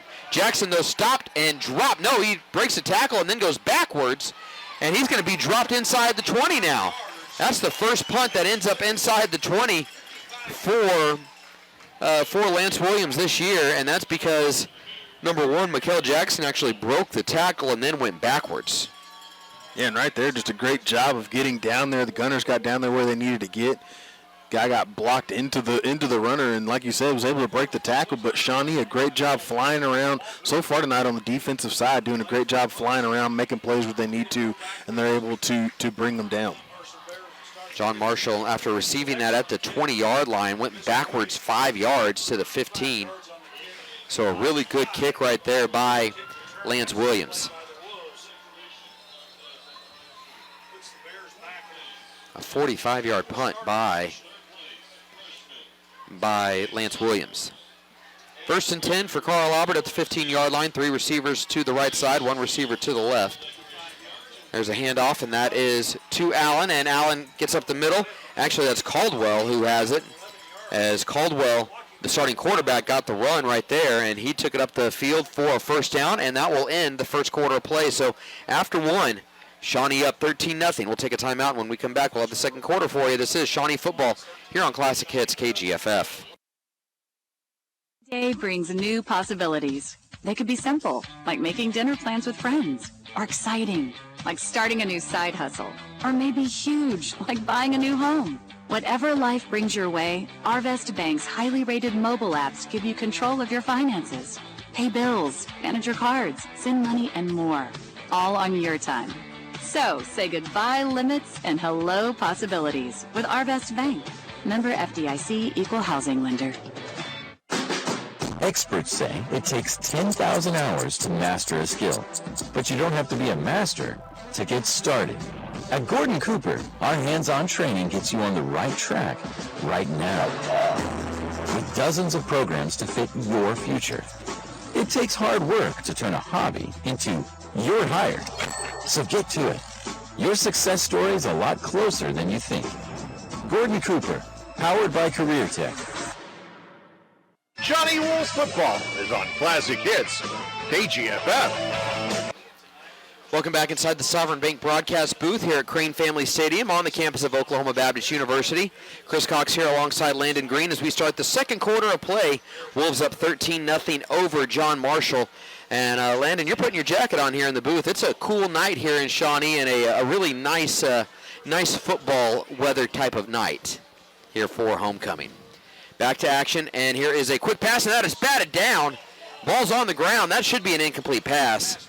It is, and the official does say it's incomplete, but that was LaRon Thomas who came in there, I believe, and he just jumped up and had that ball hit him right in the chest. It might have been Joyner, but whoever it was, they got right in there and basically had that ball hit him in the chest. Yeah, DeMario's a big kid. He got back there, and once that ball got in the air, he's just able to just kind of get around it. And, yeah, the referee took a little bit of time blowing that whistle, but, yeah, that wasn't a complete pass. But a great job there getting his hands up and knocking that ball down. I think he was seen if the quarterback, Terrence Caldwell, actually made the catch because it went back right toward him. And I wasn't sure and he almost tried to catch that, but the ball ended up falling incomplete.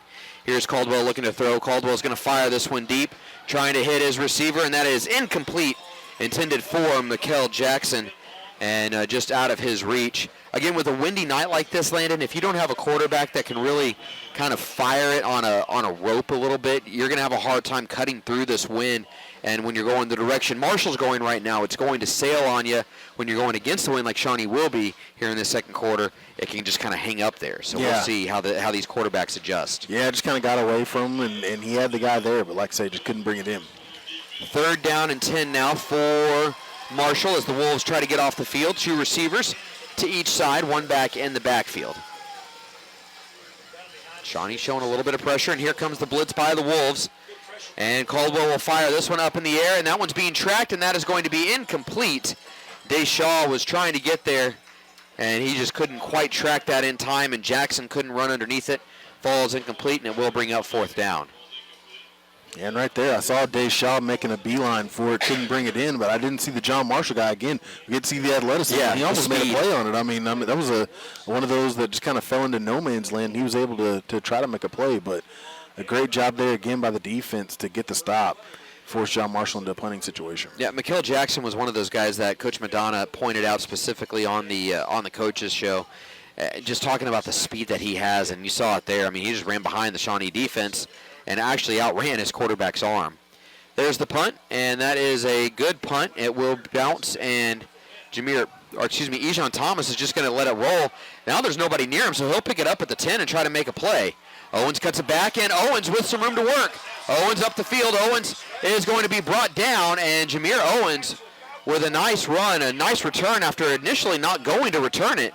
And that was a face mask. Ejon Thomas got pulled down by his helmet, it looked like, and there was no whistle. I thought it was a face mask penalty. I at least thought it was, if not a horse collar. But Thomas, he didn't want to field that, and then the ball died at the 10, and there was nobody around it, and so he just decided to, at the coach's encouragement, pick it up and run, and it worked. They have it now 1st and 10 at the 31-yard line. Yeah, it's one of those that starts rolling away from you, so you think, okay, I'll just let this one go, but then you turn around. There's nobody in the region. I mean, you just got to go up there, get the ball, see what you can get. Two receivers to the right, one receiver to the left. Here is Owens. Owens on the quarterback keeper. Will try to get to the edge. He does, and Owens is run out of bounds. Number 6 for Marshall, Noah Belton, ran him out of bounds. Yeah, and a great job there, just finding his way out to the edge, able to get out there and get a good gain. Quentin Trapp coming off the field as number 21, Dawson McDaniel, runs on. Gain of 8 up to the 39-yard line, makes it 2nd down and 2. Two receivers to the right, one receiver to the left. There's a handoff to Beavers, and Beavers lost it. The ball's on the ground, and it's picked up by Marshall, and that's a fumble by the Wolves, and Marshall now in good field position as Beavers fumbled, and it was recovered by the Bears, recovered by number 6, Noah Belton. And one of the Shawnee offensive linemen coming up, Brody Oliver, that's the center, coming up holding that left wrist of his. Yeah, and right there just couldn't seem to get the snap going. It seemed like just from the very beginning, couldn't seem to get anything going, and the ball just kind of bobbled around in there. It got knocked out, a chance to get on top of it. The ball gets knocked away, and John Marshall able to fall on top of it. And like you said, great field position here for the Marshall offense to get started. It'll be 1st and 10 for John Marshall. As Marshall, 1st and 10, 3 receivers to the left. There's a quick pass. That pass is going to be incomplete. That pass is a little high for number 1, Mikkel Jackson, and then a good job by number 16, Jaden Smith, to hit him and make sure that he didn't come down with that. Tell you what, Jaden Smith's been getting a lot of good minutes here lately. Kind of came on during that McGinnis game, had to step into a role that he had to get ready for pretty quickly, and he was able to do pretty well during that game. Last week played pretty well. I heard you call his name quite a bit last week, and this week again, getting out there, getting in position, and making a play. Yeah, 12 tackles on the season now for Smith, and I want to say 8 or 9 of them came last week against Carl Albert. 3 receivers to the left. They're trying another little screen pass, and there is Demario Joyner, who gets the sack on the quarterback. He was able to get back there on Caldwell, grabbed him by the back of the jersey, and then just jumped on top of his back and brought him down for a loss. Yeah, and that's one of those right there. It gets tough. You kind of want to get your hands wherever you can get it. Sometimes you get that horse collar, but he's able to bring him down in the backfield. Timeout taken by John Marshall. We'll take it as well. 10:34 to go here in the second quarter. Wolves up 13-0 here on KGFF. Pinecliff Printers, 1815 North Harrison, Suite 1, helps you make a great impression with all your printing needs. Business cards, brochures, banners, even rubber stamps and invoices. Pinecliff's experience-friendly staff will be happy to assist you. Be sure to pick up your Shawnee Wolves football program at all home games. Proceeds benefit the Shawnee Quarterback Club. Pinecliff Printers, 275-7351. Making a great impression for you and a proud supporter of Shawnee Wolves football. Friend them on Facebook. Hey there, local sports fans and community champions. Are you ready to show your true colors and support the Shawnee Wolves? Look no further than Sovereign Bank. When you bank with Sovereign, you're not just a customer, you're a teammate in the game of community success. Sovereign is not just cheering from the sidelines, they're in the huddle, backing every play, every victory. Your deposits with Sovereign directly fund dreams for Shawnee students. Switch to Sovereign Bank today and let's score big together. Sovereign Bank, proud sponsor of Shawnee Athletics. Member FDIC, Equal Housing Lender. Shawnee Wolves football is on Classic Hits, KGFF. 3rd and long upcoming here for John Marshall as the Bears try to stay on the field. The Wolves trying to get him off the field here on this 3rd and long. 3 receivers to the left, 1 to the right. Here is a little pump fake, and now the quarterback will run, and he's going to be brought down again. Breaks a tackle. He's going to pick up a couple yards, but a good job by the Wolves defense to come up with the stop. Ryan High ultimately bringing him down. And now we have a flag, a late flag on the play. I didn't see what happened after that, but it is a late flag. We'll see who it's against.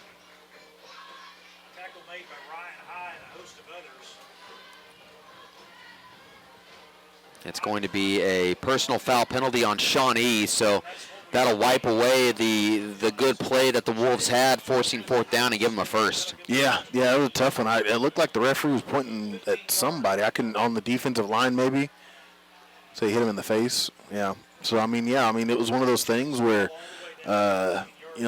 guys are kind of fighting for yards, you get that pile right there where, guys kind of moving forward, they're kind of moving back. The referees don't know whether they should blow the whistle. Sometimes you get those penalties. So personal foul penalty puts it at the 14-yard line, and DeMario Joyner there again, and he will get the first down, or he will get the stop for the Wolves. Yeah, DeMario Joyner, a guy I like to see. He gets out there and he plays ball the right way, gets in the backfield there on that play, and brings him down in the backfield. So Joyner with another tackle for loss. As Joyner having a really good game here. It's second down upcoming now for the John Marshall Bears.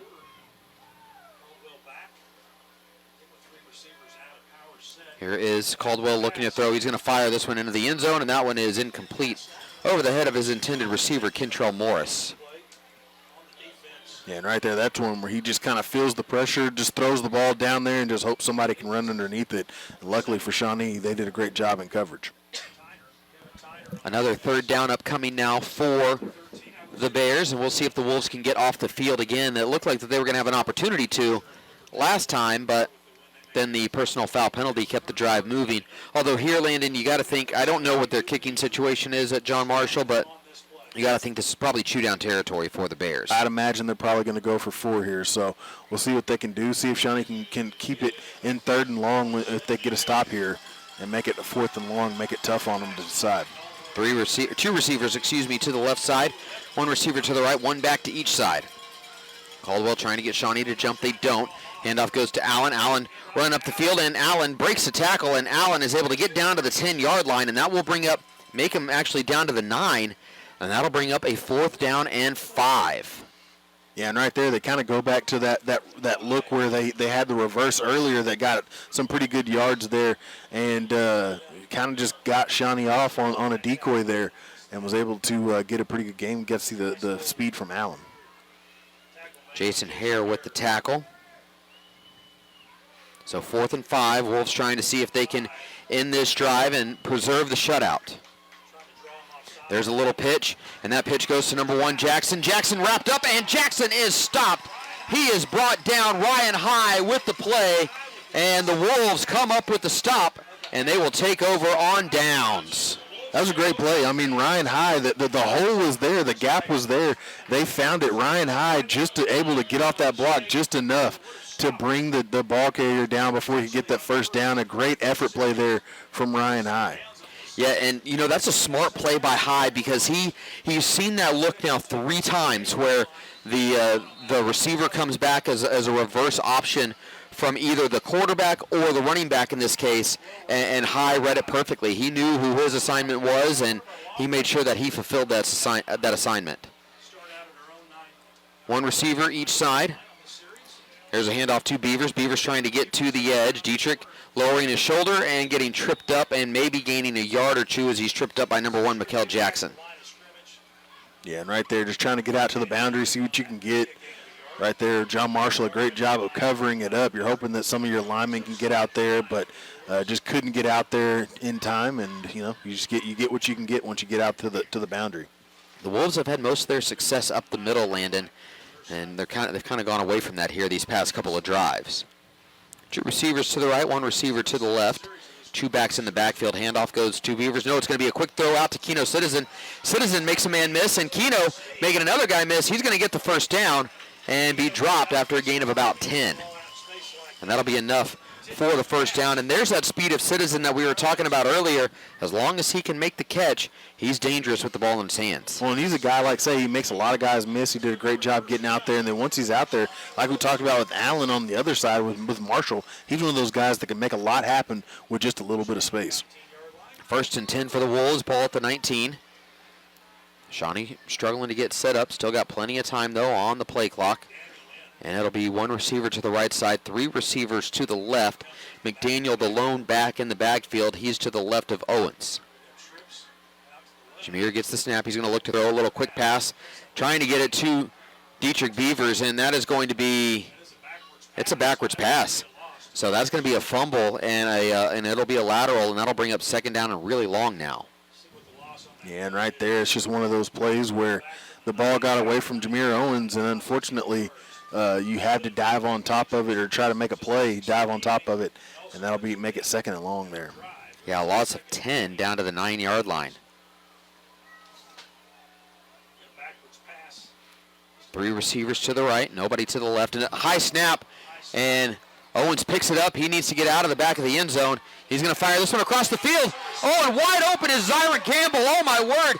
Campbell making a guy miss, dancing around and dancing out of bounds. Wow. What a play. Jameer Owens picking up the ball in the end zone, staying in bounds, and then finding Zyron Campbell for a huge play and moving the chains. Yeah, and right there, again, Zyron Campbell just finding the gap in the defense, sitting down in that zone, a play that could have gone real bad for Shawnee there, and they're able to convert it for a first down. That's 2 catches, 39 yards now for Zyron Campbell. Timeout taken by Marshall. We'll take it as well. This is Shawnee football here on KGFF. Golf tip number 1 is to relax and have fun. Fire Lake Golf Course is the perfect place to soak up the outdoors with friends and family. Golf is a great way to challenge yourself no matter your age. There's no better feeling than when you hit a great shot or sink a long putt. Relax, have fun, and keep your eye on the ball at Fire Lake Golf Course. Book a tee time. Call 405-275-4471. The Clinic Pharmacy has a rich history and tradition of working hard to improve the quality of your life since 1967. You can have your prescriptions filled and shop for baby apparel, plush toys, warmies, blankets, seasonal decor, plus gift wrapping is free. Friend them on Facebook to see information important to your everyday health and the best times to get your immunizations and boosters. We're not sure what happened with the horse? The Clinic Pharmacy, working hard to improve the quality of your life. Shawnee Wolves football is on Classic Hits, KGFF. After a phenomenal play by the Wolves on that third down, on second down, the Wolves now with a 1st and 10 at their own 38-yard line, trying to keep things moving here with 6:48 remaining in the second quarter of play. Wolves up 13-0 over John Marshall. 2 receivers to the left, 1 to the right. Handoff goes to Beavers. Beavers goes up the middle, and Dietrich explodes forward and gets about 5 yards. The ball's on the ground. And John Marshall saying they have it, and they do have it. As Dietrich Beavers fumbled, something you don't see very often from him, but he's already fumbled twice here in this game. Yeah, I'm not sure what happened there. Was that actually Beavers with the ball? Yeah. Yeah, I'm not sure what happened there. He just went down, and I think right as soon as he went down, they were able to get their hand on it and just punch it right out. And now, again, John Marshall in great field position after a Shawnee fumble. So that gain of 5 goes for naught as Beavers had the fumble. And it'll be 1st and 10 for Marshall at the 43. Already in Shawnee territory. Beavers, by the way, came into this game with just 1 fumble on the season, and it was a fumble that he was able to recover. Well, tonight he's lost 2 fumbles. Yeah, it's been a rough game for him as far as holding on to the ball. If he just executes a little bit better, holds on to that ball, he'd have a big game. 2 receivers each side, 1 back in the backfield. Handoff goes to Allen. Allen goes up the middle, and he runs into a wall. No gain on the play. Looked like Noah Waldrop was the first guy there, and then LaRon Thomas made the play to bring him down. Yeah, nowhere to go for him. Shawnee's defensive line did a great job holding up that offensive line. Made it tough on him to find a gap, and the rest of the team got in there and cleaned it up for him. 2nd and 10. 2 receivers going out to each side for John Marshall. Allen in the backfield off the left shoulder of the quarterback Caldwell. Here's Caldwell looking to throw. Caldwell trying to step forward, and now Caldwell will scramble. And Caldwell will lower his shoulder, and he's brought down a big hit. Waldrop and High, along with number 8, LaRon Thomas, combining to make that tackle. Yeah, and Ryan High played that perfectly. He sees there's a guy on the defensive side, Waldrop coming in from the inside. He kind of sets the outside and then just kind of lets the quarterback make a decision. Hey, you're either going to run out of bounds, you're going to run into me. Did a great job in the open field bringing down the quarterback. Was a gain of 6, makes it 3rd down and 4. 2 receivers each side. one back in the backfield. Here's Caldwell looking to throw. Caldwell going across the middle. Pass is tipped, and it falls incomplete. Jaden Smith got his hand on it. Beavers with a diving attempt on that interception just could not come up with it, and that'll fall incomplete, and it'll bring up 4th down, and I believe it'll bring up a 4th down attempt here for Carl Albert.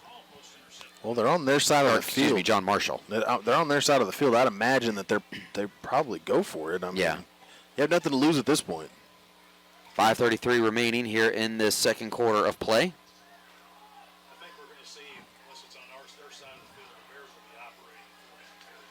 Two receivers to the left side, one receiver to the right, one back in the backfield. They're going to run the option.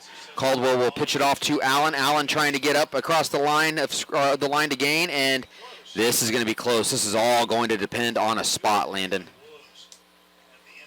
Shawnee coaches, of course, are trying to say that they didn't get it. It's going to depend. It's kind of hard for us to see from where we are, and it looks like he got just enough to move the chains. Yeah, it got right up there. It looked like he fell across it, and then then the line judge over there kind of marked him a little bit shorter than I thought he was. And yeah, like you said, it was all down to that one spot. John Marshall able to convert on 4th. 1st and 10 upcoming for the Bears after that 4th down conversion. Two receivers to the left side, one receiver to the right, one back in the backfield. Handoff goes to Allen. Allen goes up the middle, and Allen wrapped up, brought down from behind. And that is LaRon Thomas there on the tackle. Yeah, and again, Allen, just a quick guy. You know, he gets back there, and he like I say, he can do a lot with not a lot of space. Gain of 3 on the play. 4:40 to go here in this second quarter of play. And Ryan High's having to run off the field. He's got a little bit of blood. And he's trying to get cleaned up as quickly as he possibly can so he can get back out there. Of course, he wants to because he's had a great game. Two receivers each side for Marshall. There's a low snap picked up by Caldwell. Caldwell swings it out to Allen. Allen with a stiff arm, and Allen down the sideline, and Allen finally wrestled out of bounds, and they're going to actually mark him out of bounds way before he actually was hit and say that he was out of bounds at the 19-yard line. That'll be enough, though, to move the chains. Yeah, and right there, you know, just trying to find different ways to get the ball in Allen's hand. He's the one producing for you tonight for John Marshall. And they're just finding different ways to get him the ball right there. Got it to him in space. They've handed it off to him tonight. I'm surprised if he won't pass the ball by the end of the night. He's a guy that when he has the ball in his hands, you know, you can do a lot with it. Yeah, and they don't have heights and weights listed here, but he's got good size. You can tell he's a good size running back. Caldwell gets the snap. He's going to look to throw. Caldwell will step up, and Caldwell is going to be brought down again. Another sack by this Wolves defense. LaRon Thomas, DeMario Joyner combining on that sack right there. Yeah, and LaRon Thomas, a great adjustment. He's kind of setting that edge. He's trying to make sure to keep contained, and right there able to get the block off of him and really get back there and bring down the quarterback. A loss of about 4, I think, back to the 23-yard line. 2nd down, 14. Ryan High looks like he's set to go back in there after this play if he's given the opportunity. 3 receivers to the left, 1 to the right. Here's Thomas coming again, and LaRon Thomas, another sack. That's back-to-back sacks for Thomas, as this time Caldwell is dropped back at the 30-yard line. My goodness, this defensive line is just going to work tonight, Landon. Yeah, and one good thing about having LaRon Thomas is that edge rusher. He's got the quickness to keep up with the quarterback, and right there Caldwell tried to get away. Looks like Caldwell might be coming out of the game. He got up a little, He's a little slow. John Marshall might have to take another time out here while they get their sophomore quarterback out there. But a great play there by LaRon Thomas to bring down the quarterback in the backfield. It looks like number 13 is their backup quarterback, Malcolm Ed. He's going to come out there for this play as he's looking over to the sideline getting the call. They've had him out there once before when they actually moved Caldwell over to running back. That does allow, though, the Wolves to get Ryan High back out on the field, and it's now 3rd and 21. Here's Ed looking to throw. Ed under pressure. Ed is going to be dropped. And that time it's Toby Gray and LaRon Thomas there as well. As my goodness, this Shawnee defense is just playing on fire tonight. Yeah, again, they get to the backfield, and again, having those edge rushers out there, those quick edge rushers, you know, they switch between DeMario Joyner being out there, who's a little bit more of a bruiser than a speedster, and they put Toby Gray and LaRon Thomas on the edges and really just let them shoot off the gaps. And right there, they do a great job getting in the backfield and bringing them down for a sack. A huge, huge play there, and they're in 4th and a mile. Yeah, they are, and they're going to punt. They're going to punt the ball away, with Deshaw back deep to receive for the Wolves. There's Caldwell. He's looking to punt. He punts it away. It will roll, and it will roll out of bounds at about the 17-yard line. That's where the Wolves will take over, Landon, with 2:09 to go here in the second quarter of play. And Landon, the Wolves have been good in their 2-minute drills this season, so we'll see what they can do here. They're gonna have to go quite a ways away. I mean, they got 83 yards to go to get into the end zone, but again, they've been good on the 2-minute drill. They have all 3 of their timeouts to play with, so they have time. They just got to execute. I think you're just telling your guys, hey, finish those plays, finish the plays. You can run the ball a little bit here, kind of get some rhythm going on the ground, and also you don't have to pass the ball. So you're telling your guys, hey, hold on to the ball all the way through the tackle, get to the ground, get up, get on the ball. Let's keep this thing moving. 3 receivers to the left, 1 receiver to the right. One back in the backfield, and it is Beavers back there with Owens. Owens gets the snap. He hands off to Beavers. Nope, Owens keeps it, and Owens scrambling, and Owens, he lost the ball. And this might be John Marshall ball again. I thought Jameer Owens was on the ground, Landon, but they're going to say that. I believe they're going to say that this is a live ball. The Shawnee defense is running out there, and it is John Marshall ball inside the 10, down at the 9, landing 3 straight drives, ending in fumbles deep in Shawnee's territory for the Wolves. Yeah, and again, I mean, really it's all come down to timing for them, especially on that play. That the timing has been thrown off just a little bit tonight. Right there, he tries to make a pass into the boundary. There's a person in his face, so immediately he tucks it, tries to run. He starts to fall, loses footing. Like you said, it looked like he bounced off the ground before the ball came out. And right there, again, putting John Marshall in great field position. This is a team that can score quickly if you're not careful. So a chance to go out there and put some points on the board before you go to the half. And now John Marshall's flipped the table. 1st and goal for John Marshall at the 9.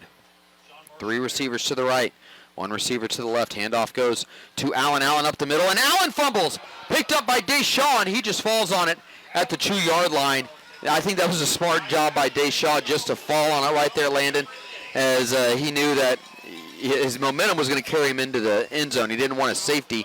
He just wanted to kind of get down and make sure that his offense got the ball. Yeah, great job. I thought he was going to run into the end zone. I was about to jump out of my skin there. But a great job there. Again, another great defensive play. Now, his offense, they did great in that first quarter. I think the second quarter they've taken a step back. If you can finish this second quarter strong, going to half, feeling good about what you've put out there, after a tough second quarter, I think you can carry some of that momentum into the third.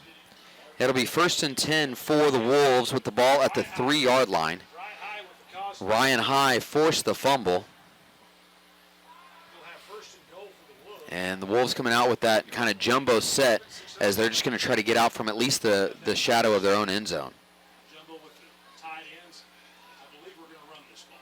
And here is Owens with it. Owens goes up the middle, and Jameer with that little jumbo formation gets a couple yards out of it. Gets up to about maybe just 1 as he gets up to, I think, the 4. Just trying to get it out of the shadow of his own end zone right now, Landon, and also probably just trying to burn a little bit of clock. The Wolves get the ball to start the second half. Yeah, you're pretty far away. You're just seeing, hey, maybe we break something and we can go on a little 2-minute drive. But really, you're just seeing, hey, we can run some clock off, get out of the end zone. We're going to feel good about it. Same formation.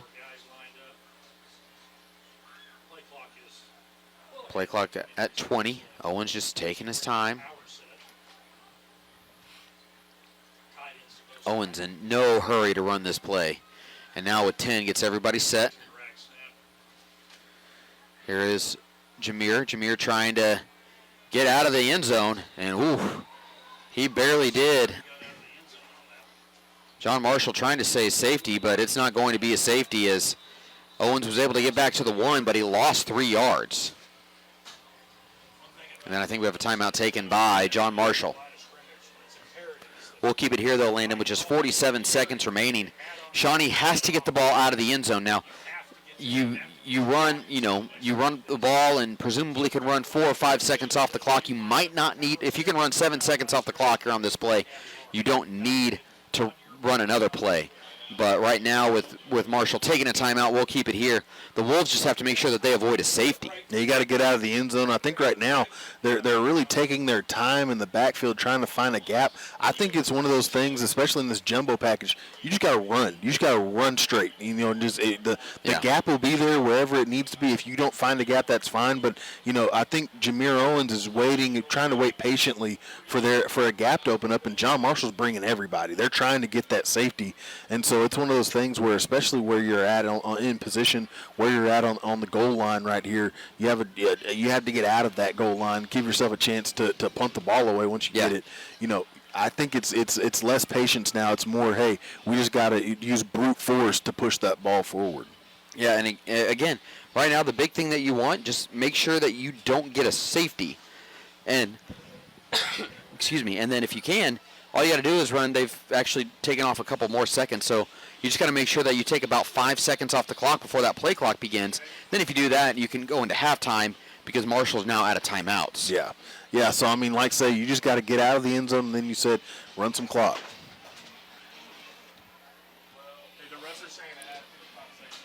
And now the officials are coming back out, and they're going to add more time to the clock. Appreciate it. It looks like they're going to put the clock actually at 55 seconds. So now it's going to be a little harder to run out the clock here, Landon. You might be forced to punt, but you can take this down a really long ways as long as you don't get a safety. Yeah, and I think I know what happened. I think what happened was that John Marshall called for a timeout, and the referee didn't get it in time, didn't blow the whistle in time.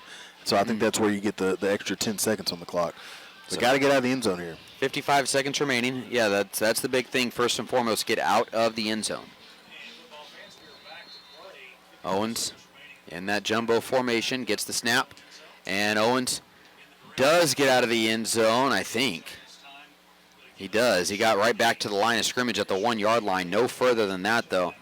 And now John Marshall cannot run the clock again. They haven't started the play clock yet, and there's 1 second difference between the play clock and the game clock. So the Wolves, Landon, they'll have to punt it away, but really they don't need to do much. In fact, honestly, I really wonder if you're the Wolves, if you just get Jameer Owens and, you can't just throw it away because that'll be a safety in the end zone if it's an intentional grounding. But on 4th down, I think that they're probably just going to run this jumbo formation one more time and just make sure that Owens gets out of the end zone. And now they will take a timeout with the second, as we'll again keep it right here as they take a timeout with 1 second left on the clock. And actually the game clock went down to 0, but it shouldn't be 0. There should be 1 second on the clock. There was 1 second difference. So the Wolves will need to run one more play, Landon. It's been a really good kind of first half. It was a great first quarter. Second quarter, they've done some good things, but then they've shot themselves in the foot with 3 fumbles. Yeah, really it's just about finishing. That's the biggest thing that they have to do. They've been a great first half team this season where they've put together a great first half. You go into the locker room, you come out, and everybody's going, hey, if you guys play like you did in the first half, you'll come out with a win. And all of a sudden you look up and the game doesn't go well in the second half. And so I think that's sort of where Shawnee, it's you have to finish off your plays, you have to finish off your tackles, and you have to finish off the games. And one thing that they just haven't done is finish those things off. It's something that they're going to have to focus on here. So the big thing here, get the snap. Jamar Favors is in at center for the Wolves, and the snap has been kind of tricky for Shawnee at times, as it looks like the Wolves might have called a second timeout here. I'm not sure. As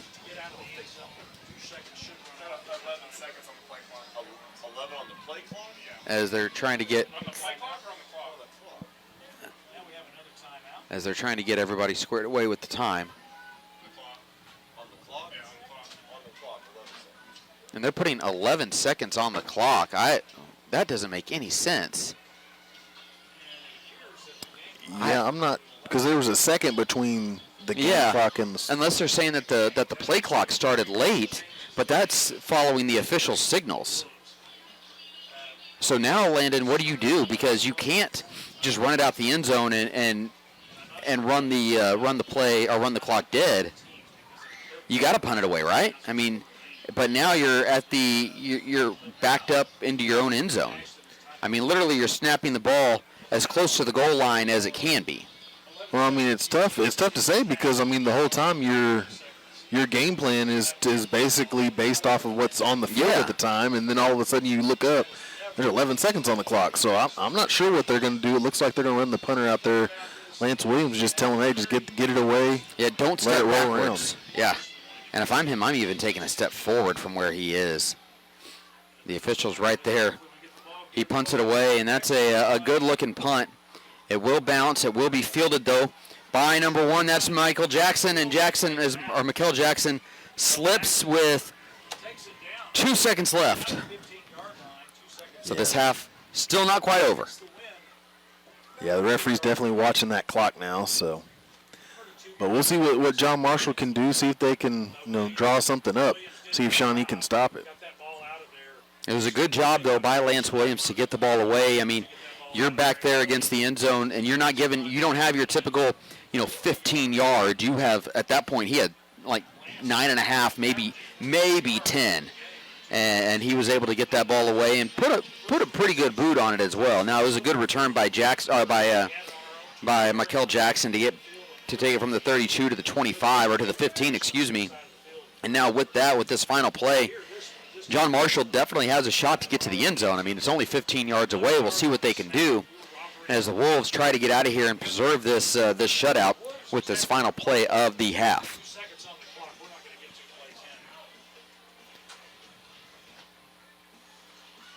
And now we have a delay of game called on John Marshall, so that'll back him up 5 yards.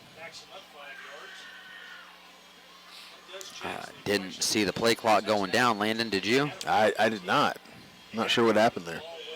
But that'll back him up to the 20. Still, though, well within scoring distance at the 20-yard line. Here's Caldwell looking to throw. Caldwell will step up. Caldwell's going to scramble, and Caldwell brought down. Toby Gray sacks Caldwell at the 25, and that is how this first half will end, Landon. And Landon, it ends as we saw a lot in this first half. The defense coming up, making some big plays for the Wolves, getting another sack right there. Yeah, again, Toby Gray getting in the backfield. He's been in the backfield a lot tonight, making things happen back there, and they're doing a great job making the plays. Yeah, it was a really good first half for the Wolves as they now hold a 13-0 lead here at halftime over John Marshall. As it really, though, was a tale of 2 quarters for the Wolves, Landon. The first quarter, they played really good football. They moved the ball up and down the field on offense. They were dominant on defense. Second quarter, they continued to be dominant on defense. But the offense, they struggled. They moved the ball. They were able to hit some plays, but then they would fumble, and they would turn the ball over and give the ball back to John Marshall and give John Marshall really good opportunities. I mean, the fact that John Marshall has no points right now is a testament to how well that defense is playing, because time and time again, John Marshall gets the ball inside the 30. John Marshall gets the ball inside the 40. John Marshall gets the ball inside the 10, and that defense has been able to keep him out all night long. So that's something that you're going to go into the locker room, you're going to talk to your offensive staff and go, hey, we got to make sure that these guys are executing all the way to the end. Obviously at the end there, they're in their own goal line. But, you're talking about, guys having to go out there and really play ball, especially when your defense goes out there and gets you a stop like the defense did tonight. They get you a stop inside the 10, and their backs are against the wall from the very beginning, and they get a stop. You better pick them up. You better make them know that they're appreciated, because they're going to get tired eventually, and you want them to have the motivation to go out there and play for you. So at the half, the Wolves lead the John Marshall Bears by a score of 13-0. Let's go ahead and run through some of those halftime numbers for you. First off, for John Marshall, they have 58 yards on the ground in this first half of play, 11 yards through the air. As we look at some of their individual numbers, James Allen, the leading rusher, 11 carries, 51 yards, has fumbled a couple of times. Mikel Jackson with 2 carries for 16 yards. Terrence Caldwell, 13 carries for 3 yards. Passing-wise, Terrence Caldwell just 1 of 8 passing, and that went for 11 yards. James Allen was the lone recipient of that pass for 11 yards. Defensively, James Allen leading tackler by my count for John Marshall. Looking at Shawnee's numbers now, they've been fairly balanced. 62 yards on the ground, 51 yards through the air, although, of course, that balance has not been seen necessarily in the play calls, as Shawnee has 19 rushes to 6 pass attempts. Looking at the individual numbers for the Wolves, Dietrich Beavers leading the way for Shawnee, 9 carries, 81 yards. Did have 1 touchdown, however, he has lost a couple of fumbles here in this one. Jameer Owens, 9 carries, negative 8 yards. He's lost a couple of fumbles as well. And then Quentin Trapp, the 1 carry when he recovered a fumble off a bad snap for a loss of 11 yards. Passing the ball, Jameer Owens, 4 of 6, 51 yards, 1 touchdown. Zyron Campbell, leading receiver, 2 catches, 39 yards, and a score.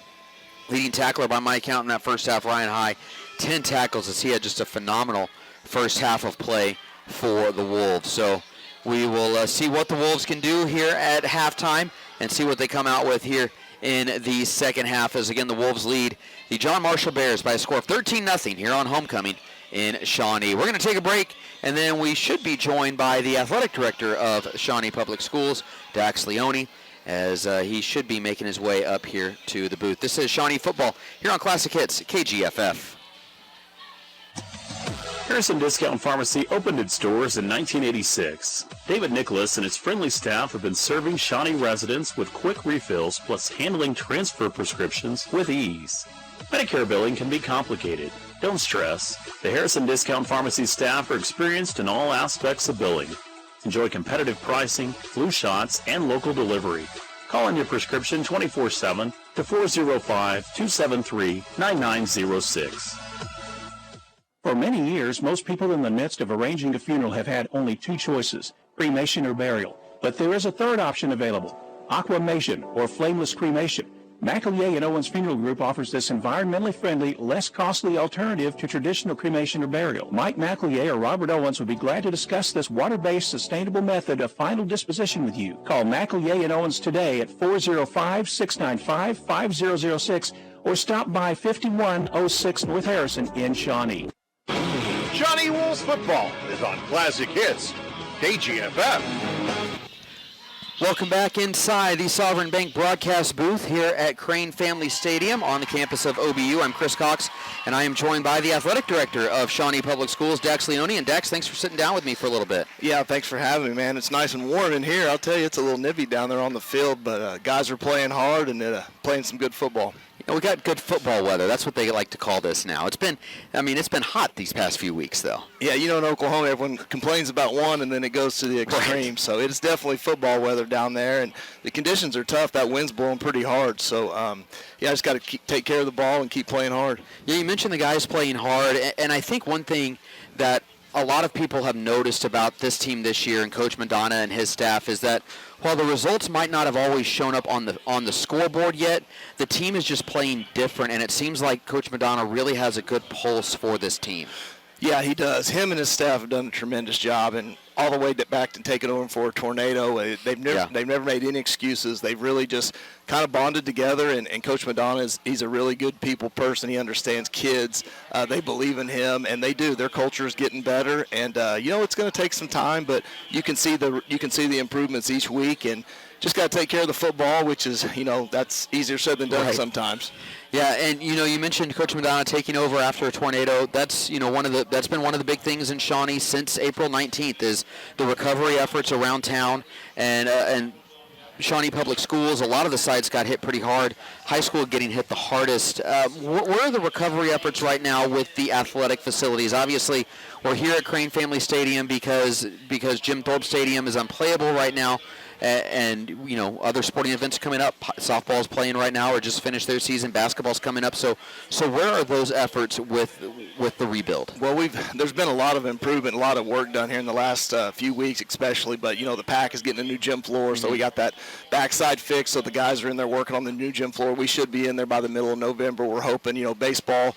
got the fence down, so we're starting to work towards baseball. Got to get a new backstop. Obviously, with football being displaced, like you said, in softball, we have some time to get those to recover. But, the tennis facility still has some work to be done. So, we're going to be in there in the spring. It's just going to take a little bit of time, and hopefully the weather will cooperate. But the guys have been on campus just working, A&S Roofing and Coriel Roofing, and some of the other people have done a great job, Midwest Wrecking. It's just been a tremendous team effort. So you're definitely going to see some improvements, and I'm really looking forward to seeing what it looks like when we're all said and done. So with the PAC being, kind of that projected date for things being finished middle of November, it sounds like then basketball should be played at the PAC from the beginning of the season. Yeah, that's our hope. I feel pretty confident in that happening. Dr. Espol and his team have done a tremendous job of just leading this thing, and Julian and myself and Coach Boyer, everybody else that's been involved, just really working together and just trying to do what's best for these kids. But right now with the basketball season hopefully going to be in place, and then wrestling, we're going to hopefully have some matches there at the PAC as well. So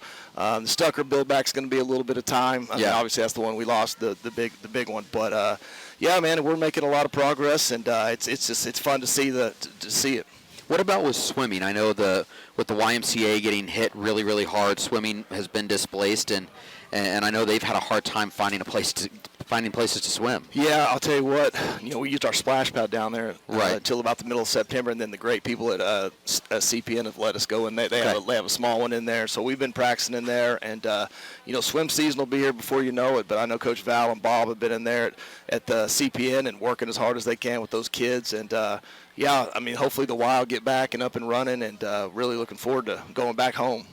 So we have football going on right now. Like I said, softball, I believe they are in playoffs right now, correct? They got beat yesterday. Okay. So we went down to Durant and played a really good Durant team in Claremore, and so we're done with our softball season.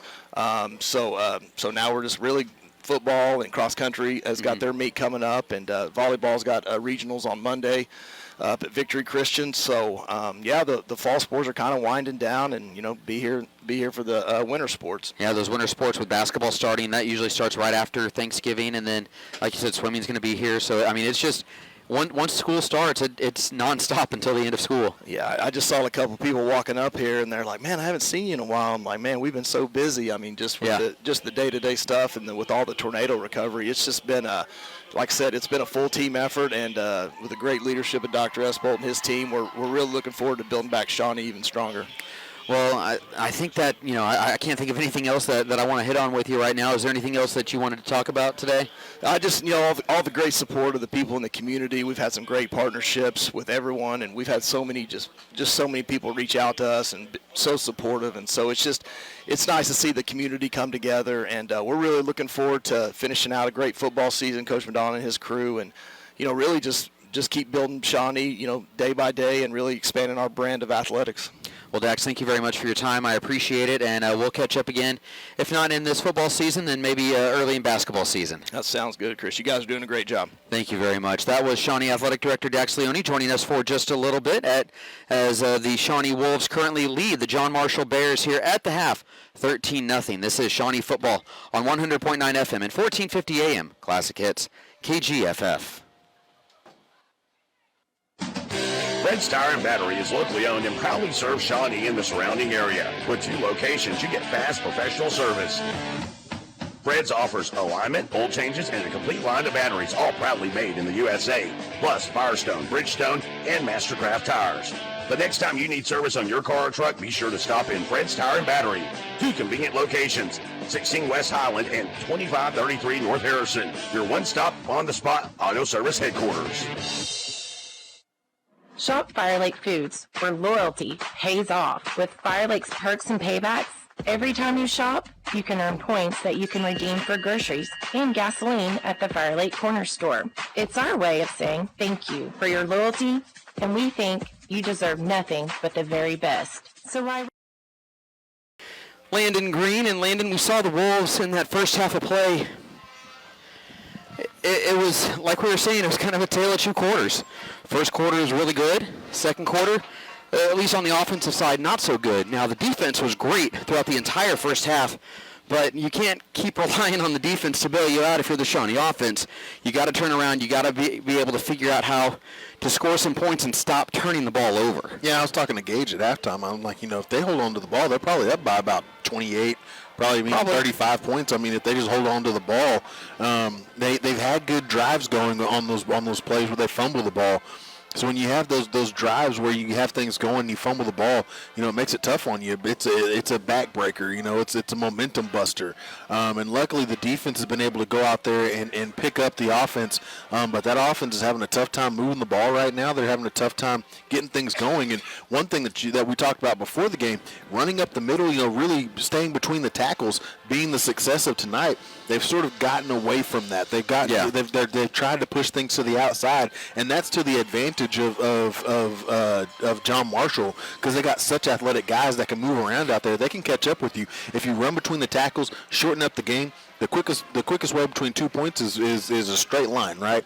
That's what Shawnee has to take into the second half and see if they can control the ball, control the time of possession, and finish this game out with a win. Yeah, and one thing too, and I don't know if this has kind of affected the way that guys are holding on to the ball tonight. I know they have those gloves that are usually pretty sticky, but I just went downstairs to get a little bit of candy, use the restroom, everything like that, and it's cold. Yeah. It has gotten cold outside. Like, it's not just like, oh, it's a cool, breezy night. No, it is cold, and so I don't know if the ball is kind of carrying a little bit different, if it's, if it's hardened up a little bit, if, obviously when it gets cold, those hits hurt a little bit extra. Yeah. So I don't know if that's part of it, but still it's something that you would like to see the Wolves really improve on and hope that they can deal with the weather, because it's Oklahoma and you're now in October. It's probably only going to get colder. Yeah, and like I say, I was talking, I told Gage this at the halftime. We used to have somebody who was a trainer. Their entire job was to just have a brush over there and a towel, and they just rub that ball and just try to keep it scuffed up, because that outside leather hardens on you, and it makes it tough to hold on to. It makes it tough when it hits you in the hands, especially as a receiver, and it hits you in the hands. It's hard as a rock. So you just try to scuff it up a little bit to keep the leather a little soft, and then you got that towel there. You just rub that ball in there and keep it warm so that leather stays soft, and you try to keep the ball as soft as possible. But hey, once you get it out there on the field, that's what makes it tough to keep it that soft leather. Yeah, and so we'll see what adjustments the Wolves make at halftime. I mean, Landon, it's hard to say outside of hold on to the ball that they need to make too many adjustments, because they are up 13-0. The defense is playing fantastic football. I mean, the defense has done just a phenomenal job. But offensively, what adjustments would you make, besides obviously hold on to the ball, which isn't necessarily a coaching adjustment? That's just something players got to do. I think it's something where you're talking to your offensive line saying, hey, guys, we've had a couple of plays there where you've done a great job of getting to the second level, moving guys out of there. Let's reward you a little bit. Let's try to run it behind you. Let Dietrich Beaver try to find a gap in the defense on the defensive front. I think right now Shawnee's just trying to run some offense, and really John Marshall is giving you that spot. They're not, they're going to let you run your offense if you want to throw it out to the boundary and see if you just want to out-athlete guys. They got the athletes to match you, but up the middle, they don't have the same beef that you got up the middle, the man-on-man, all of the different things, the competition up front. You win that competition up front, so get in there, get your helmet right into a guy's chin, move him out of the way, and then Dietrich Beavers, like you said, I mean, there's nothing really else for him to adjust to but hold on to the ball. He's got over 80 yards, right, on the game. He's got 81, 81 yards. So, I mean, 81 yards in the first half is huge. I mean, he's averaging 9 yards a carry. That's a good game, let alone a great first half. Hold on to the ball, and you're going to find yourself in the end zone again tonight. Yeah, and I would also kind of like to see a few more of those backs run out there. Now, I know Dietrich's been running well, and obviously you want him to get his, but I want to see Deshaw run. We haven't seen him run since he got hurt and re-aggravated, I guess I should say, in that first game, kind of re-aggravated that ankle injury. So I want to see him run. I want to see him get out there and really see if he can kind of maybe close the game out. Let Dietrich kind of run this third quarter, and then if the Wolves have kind of a big enough lead, even if it's only, say 21-0 or even 21-7, say they get in say Marshall gets in the end zone, but let Deshaw and that strength that he brings, that power that he brings, kind of be that finisher. Yeah, I'll say I am surprised I haven't seen him out there in the running game. You know, I thought maybe they were kind of giving him that pitch count like we saw with Ejon Thomas, but he gets out there on defense and he's caused a couple of plays, got a couple of great tackles, caused a fumble earlier. Yeah. And I mean, just absolutely tattooed a guy. So I mean, it looks like he's ready to go. That tells me maybe he's just not ready for the offense. He hasn't exactly been able to practice yet and exactly make those cuts. He hasn't been able to get out to practice just yet. And so whenever you have a guy like that that's still sort of learning the new plays on offense, as you get further into the season, you start adding more plays, and he just doesn't have those reps yet. And so once he gets the reps under his belt, you'll probably see him a lot more in the backfield. But, yeah, I mean, at least in this game, give Dietrich Beavers just a little bit of a break. He's playing both sides of the ball, and just see if you can run him out there for just a play. But just haven't seen it yet. Well, let's go ahead and take one more break. When we come back, we'll have the start of the second quarter, or the second half for you, I should say. This is Shawnee football here on 100.9 FM and 1450 AM. Classic Hits, KGFF.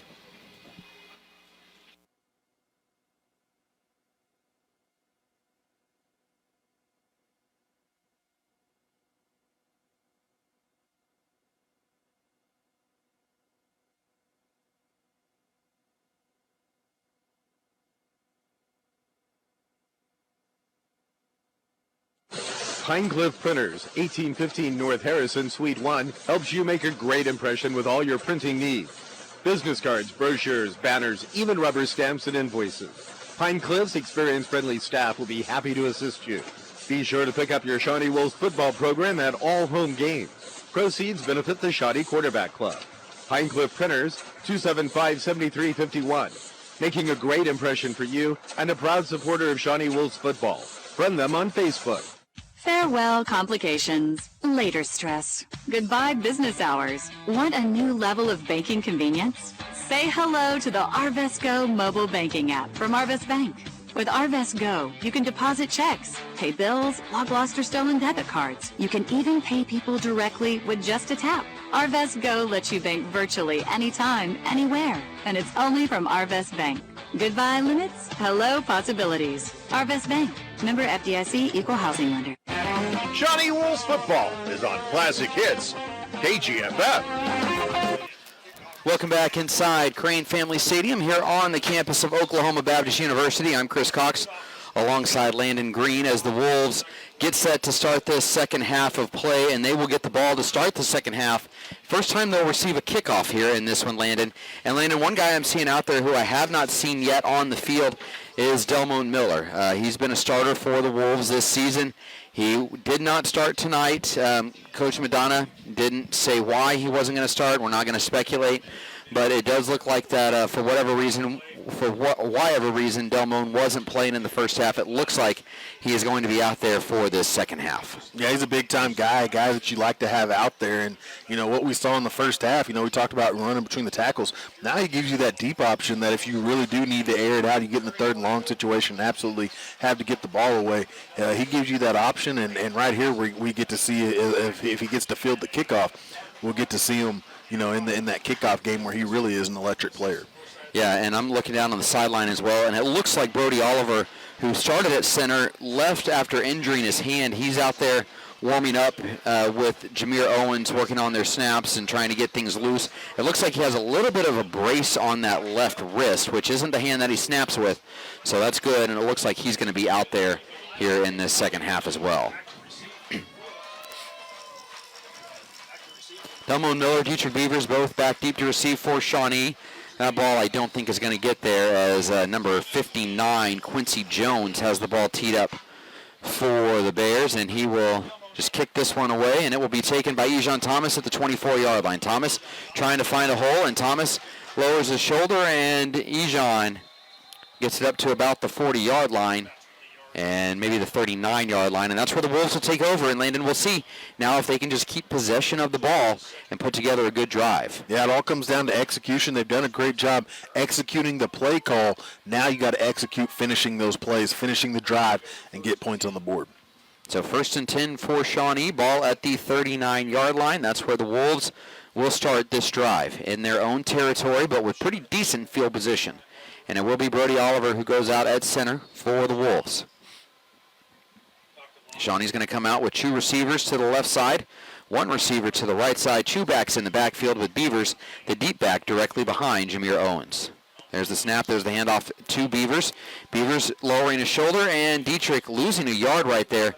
And Landon, that was one of those where, we were talking about the Wolves trying to maybe see if they can just run it up the middle. Dietrich kind of tried to pop it to the outside, and maybe you want to see him just kind of go a little bit more straightforward right there. Yeah, I think his tackle kind of had his back to him and did a great job sealing off that block. Yeah, I think that's one where, you see a guy kind of pop up there. If you can make that guy miss by turning it up, you can make a lot happen. Tries to bump it out. He gets brought down the backfield. Loss of 2 on the play. Now here is Owen to roll out to the right. Jameer will stop, try to fire this one back across the middle, and that's intercepted off the hands of Dietrich Beavers and picked off by Terrence Caldwell. And Landon, the Wolves' miscues just hurting them tonight offensively. Yeah, and right there, a good play call again where you kind of roll out, have Dietrich Beavers kind of in that delayed screen, just kind of sitting right in the middle, and Jameer Owens just put a whole lot on that one. A real fastball, and another turnover. Just another turnover. I know it was a fastball, but that was still one that Beavers was able to get his hands to. Oh, yeah, no, I'm not. Like I say, it was one of those things, just a miscommunication all around, and again, another turnover puts Shawnee's defense back out there before they're ready to go. 1st and 10 for Marshall at the Shawnee 39-yard line. 3 receivers to the left, 1 to the right, and Shawnee jumps. LaRon Thomas, who's had a huge game, got excited there trying to go get another sack, and that's going to move John Marshall forward 5 yards. Yeah, this has kind of been the monkey on Shawnee's back all season, that they come out of the half, you're looking for, something, some momentum to bring your way. You get the ball back, you get a chance to go out there, put up a score out of the locker room, and just can't get anything going. You get the turnover, and now just right there, the offsides penalty. 1st down and 5, 2 receivers each side for Marshall. 1 back in the backfield. It's number 5 back there, Sean Powell, back there with Caldwell. Caldwell gets the snap. He's going to look to throw. Caldwell with time. Caldwell steps up, and we're going to have a holding penalty as Caldwell will get brought down by the jersey, Ryan High, with the tackle. And that's going to be a holding penalty. That'll back Marshall up 10 yards now. Yeah, LaRon Thomas, again, a great job there getting out on that edge, and he just gets held. That'll wipe away a run of about 6 yards. I believe that'll be from the spot, too, so that'll push him back pretty far. And they spot it at the line of scrimmage, so it'll be at the 44-yard line is where the ball will be spotted. So it will be 1st and 15 now. So 1st and 15 from the 44. Handoff goes to Allen. Allen trying to stretch it outside. Allen not able to stretch it outside as he was brought down. Good gang tackling there by the Wolves. Jason Hare ultimately made the tackle. I want to say it was Ryan High who stretched it out before Hare was able to get there to finish it off. Yeah, and that's one thing a lot of guys do. They'll get out to that outside and they'll try to peek inside. Jason Hare, a great job. Just keep running to the sideline, keep pushing, fight through the block, and then he gets back there, is able to bring Allen down. Great job there by Jason Hare. They did give Allen a yard, so it's 2nd and 14 now. 2 receivers as we have a whistle here. The officials are going to get together and talk about a couple of things. This stoppage of play slowing things down here a little bit, Landon. Yeah, there's been a lot of miscommunication from both sides of the ball, and even the referees tonight have had a tough time, with the clock, having a tough time talking to each other. Not sure what's going on down there on the field. It almost seemed like they were trying to make sure that they had the right down and distance, and they do. It's 2nd and 14 for John Marshall from the Shawnee 43-yard line. 2 receivers to the left, 1 receiver to the right. There's the snap, and here's Caldwell looking to throw a quick pass. That pass is going to be caught across the middle as that's a fumble. The ball's on the ground, and it's picked up by Jason Hare. Shaw forced another fumble, and Hare running down the sideline. Hare with the cavalcade of blockers, and Hare with people in front of him gets the block, and Hare is tripped up. He just couldn't cut it inside, and he's tripped up inside the 10, down at the 7. Jason Hare with the fumble recovery and the huge return. Wow. Well, again, right there, just another great play on defense. Guy gets his hand in there, knocks it down, and then Jason Hare able to get in there. Yeah, Deshaw laying the boom just one more time, getting the ball knocked out. Jason Hare has a chance to go down there and get a score. Had a lot of guys in front of him. They just couldn't get Caldwell down and block him out of the way. But a great job there by defense. You give Shawnee the ball inside the 10, right there on the 7-yard line. I mean, if Shawnee's offense, you got to put it in here. Yeah. I mean, you're inside the 10. Put that ball in the end zone. Let this defense feel like they actually did something tonight. 2 receivers to the right, 1 receiver to the left, 1 back in the back, or 2 backs in the backfield. There's a handoff to Hare. He'll go up the middle, and Jason Hare got no gain on the play. They're trying to let the big guy finish off what he started, but unable to get there right there. Yeah, I think that's what that was. They're trying to reward him after the big play there. And he's going to come off the field now. That was a long run. I mean, it was a long run he had off the fumble recovery. 2 receivers to the right, 1 receiver to the left. Handoff goes up the middle to Beavers. Beavers lowers his shoulder. The Shawnee Wolves offensive line landed. They got some push early in the game. Unable to get a push here since the second quarter on in the middle of the field. Well, it seems like, they're doing a good job where you're seeing guys getting to the next level, but you got to make sure that the thing about those combo blocks that you have is that you have to finish off the initial block before you can move up to the next level. You can't just get your hand on a guy. So you got to move those guys out and get to that next level. You got to block the guy before you leave the guy. Exactly. Okay. Here's Owens looking to throw. Owens with time. He'll step up. He'll try to run. Owens makes a guy miss. Jameer lowers his shoulder, and he's going to be very close. Down to the 1, maybe the 2, as the Wolves will now have a decision with 4th down. And they're going to keep the offense out on the field as they're going to let Jameer Owens go for it here on 4th down and goal from the 2. Up the middle, and Jameer Owens is going to be stacked and stopped as Keno Citizen came up with the ball, but they're going to wave Jameer Owens down by contact, and that will be a turnover on downs, Landon. The Wolves offense can't punch it in from 7 yards out. That is going to be incredibly frustrating for this coaching staff. Yeah, and right there, we were talking about the tush push earlier. Just you got to push your guy in. Jameer Owens gets in there, and he has a chance to push it in, and a few guys are behind him. Go ahead and try to push that pile forward, but you can't get it. You get inside the 10, your defense rewards you, and right now that defense just doing a whole lot of work and not getting a whole lot of rewards from it. I mean, just a tough go for this offense so far tonight, but this defense playing outstanding. 1st and 10 upcoming now for John Marshall. And they have the ball backed up in their own end zone at the 2-yard line. Shawnee's defense trying to see if they can make one more play. There's a handoff. That's Allen. Allen nowhere. Wrapped up by Ryan High. Got back to the line of scrimmage and no further. And Allen a little shaken up. He got shaken up earlier on a play. Yeah. He's kind of been limping around a little bit in the backfield. Also, those hits are hitting a little differently right now with it being as cold as it is. It's cold, and Deshaw has been laying the boom tonight. He really has.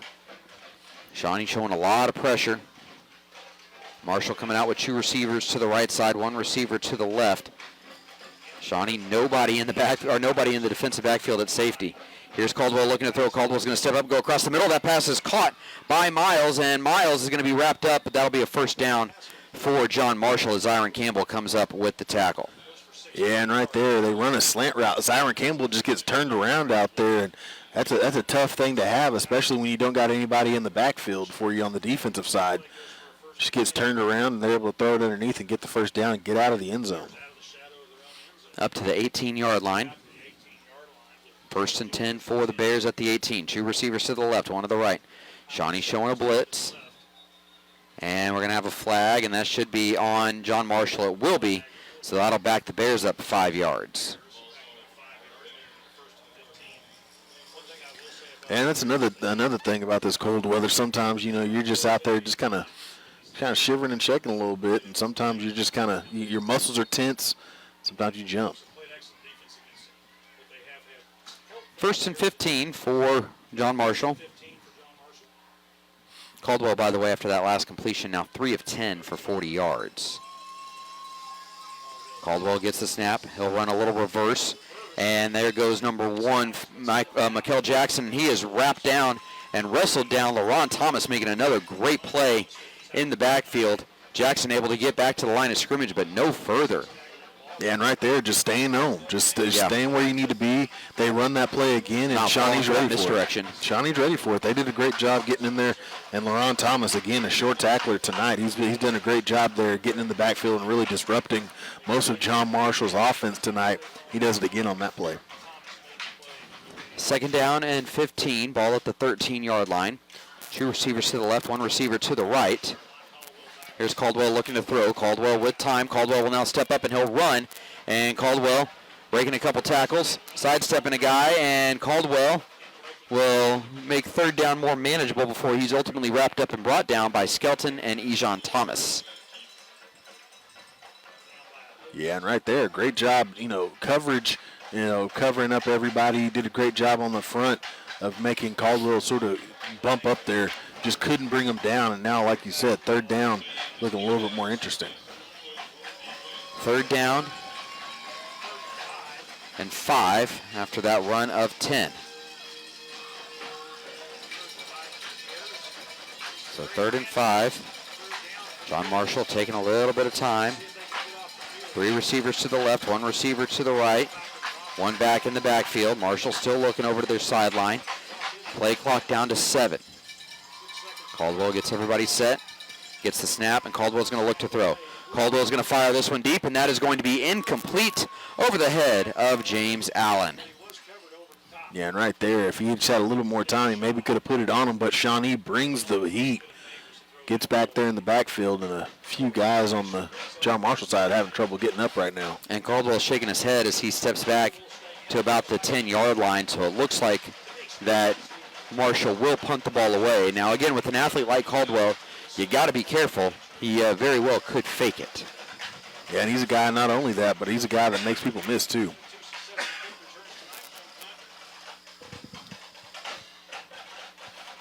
So 4th down upcoming for John Marshall as the Shawnee Wolves defense looks like it might have gotten off the field once again. There is Caldwell, and he will punt it away. And that will be taken by Delmone Miller at the 39-yard line. Miller makes a couple guys miss. Miller trying to get to the edge. Miller with some speed. Miller with some blockers. Miller cuts it up, and Miller is going to be brought down inside the 35 down to the 34-yard line. But Landon, now it's time for the offense again, and they got to do something. It's so odd to see an offense executing almost perfectly for the first quarter and then just unable to do nothing since. Yeah, I mean, it's been one thing, it was, the first quarter, like you said, executed almost perfectly. The second quarter, you have the fumbles. This quarter, you're not getting a push. I mean, you're just not up front. Everything was working for you in the second quarter up front where you're moving guys out of there. You just can't hold on to the ball. Now it's like, okay, now they can't even get a push. You're not even getting out of the backfield now. I don't know what's going on. They've taken several steps back from the first quarter when they need to be improving. This defense keeps putting them in great positions, and they are just not doing a great job of going out there and rewarding their defense. 2 receivers to the right side, 2 receivers to the left, and now we have a whistle. As Shawnee has to take a timeout before the play clock expired. Coach Madonna unhappy with why the play clock started moving so quickly, but we'll go ahead and take a timeout as well. 4:57 remaining here in the third. Shawnee up 13-0 here on KGFF. Score a great deal from Domino's Pizza in Shawnee with their mix and match deals for $6.99 each. Pizza, hot wings, sandwiches, pasta, specialty breads, desserts, and so much more. Kick off the season right and have it delivered right to your home. Don't punt on the coupon finder, drinks, or sauces. Domino's Pizza in Shawnee. Log on to dominospizza.com. Aquamation, Oklahoma's first and only advanced green technology in water-based pet cremation. It's the mission of Pause to Remember, to provide caring, loving, and compassionate services to our families experiencing the loss of a beloved pet. When it's time to cross that rainbow bridge, Pause to Remember can provide the services you need. Call them at 405-695-006 or stop in at 5106 North Harrison. Pause to Remember, a service of McElroy and Owens of Shawnee. Shawnee Wolves football is on Classic Hits, KGFF. Welcome back inside Crane Family Stadium here at OBU. Shawnee with a 1st and 10 after a good punt return by Delmone Miller. 2 receivers are going out to each side for Shawnee, and now they'll split out Beavers to the right. Here is Owens. Owens going to look deep for Miller. Miller with the catch, and Miller with the touchdown for Shawnee. And the Wolves now up 19-0 with the extra point pending. And they're going to get a celebration penalty here as the Wolves, they crowned Delmon Miller homecoming king before the game, and the Wolves offense just crowned him as well in the end zone. And that's going to draw a penalty. And now Coach Madonna unhappy with that kind of a penalty, as the refs got him for a celebration penalty. And I don't know, Landon. I get it in high school. You don't want to teach guys to celebrate, but let them have fun. It wasn't showing up the other team. That's just kind of my thought personally. I think if you don't have the second and third quarter that the offense has had, I think that you let that one go. It's been a rough sled for this offense so far in the second quarter. Can't seem to execute. So it's one of those where, hey, let's execute a couple of drives before we start crowning people. Well, he was crowned earlier. He was crowned. Yeah, he was homecoming king. He is king. So maybe you get that one. Extra point for Rhett Neese is up, and that one is good. So with the extra point, Wolves now lead 20-0 over John Marshall. And Landon, during the last break, you told me a score. The Carl Albert Titans, they're taking on Southeast right now, and they're doing to Southeast what they did to Shawnee last week. They're up 69-0 over Southeast. So just an absolute beat down there. I did see a score earlier this game, and it was at halftime. Muskogee was up 58-0 over Grant. I saw from there on a little text chain that I'm on. Their play-by-play guy said that that Muskogee's first-team offense now has scored on 20 consecutive possessions. Scored a touchdown on 20 consecutive possessions. They're good, man. I've heard some good things about Muskogee. I've seen them in the paper. I haven't had a chance to watch any of their games. I know that up in Stillwater they air those games, so I know I'm sure I'm going to be able to tune into that game eventually if they play each other. I don't know if they're in the same district, but I hope they play each other so I can watch that game because I think that would be a good game. Yeah, that really would be. But hey, this game, you go out there, we talked about the offense going out there, having to execute, having to make some things happen, and right there, great job. First play from scrimmage. Obviously, you had to take the time out. That hurts you a little bit, but hey, you're up 13-0 and get a chance to go down there, and you go down and you execute perfectly. Your deep route guy is out there now. You're able to get him the ball. Delmon Miller gets in the end zone, and now you're up 20-0. Yeah, and Delmon Miller, though, he also had a penalty for that excessive celebration. It was fun. I don't know. It's funny. It was. And he wasn't showing up the other team.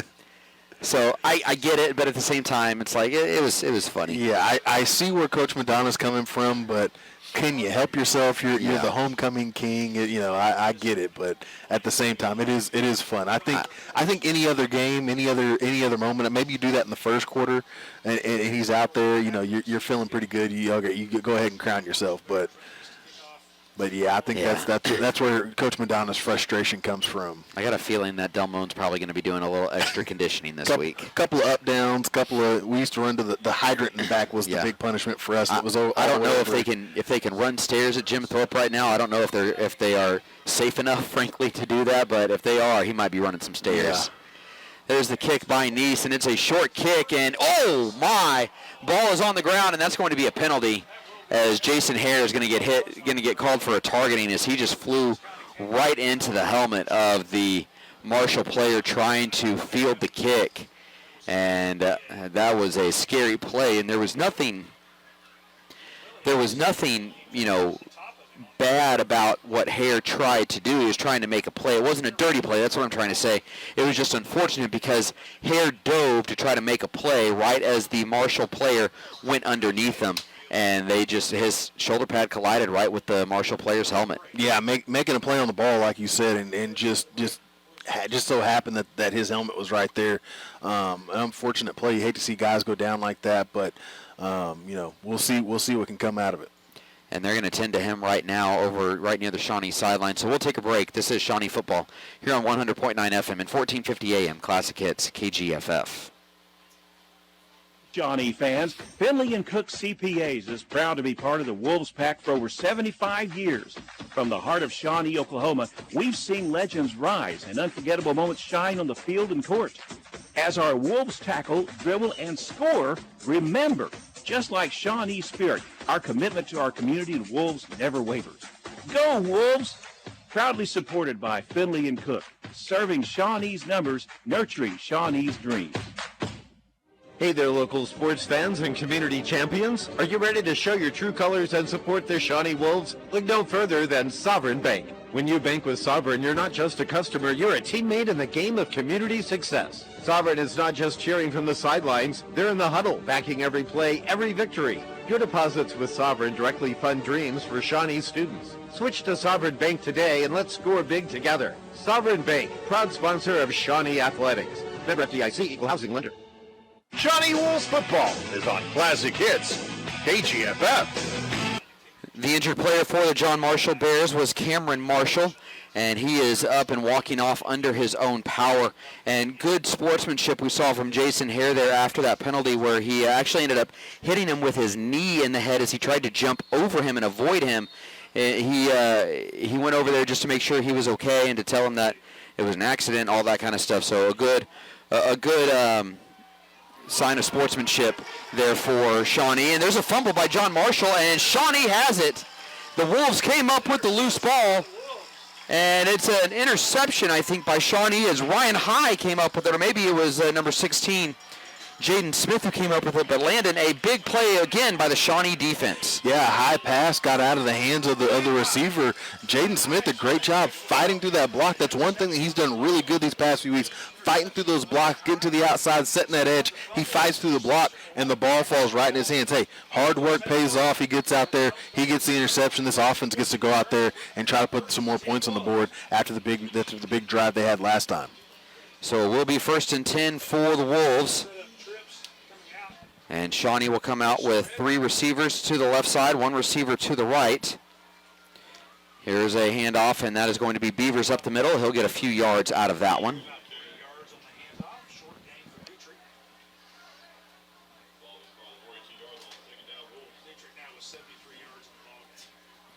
As Wolves come back out now with 2 receivers to each side for Shawnee.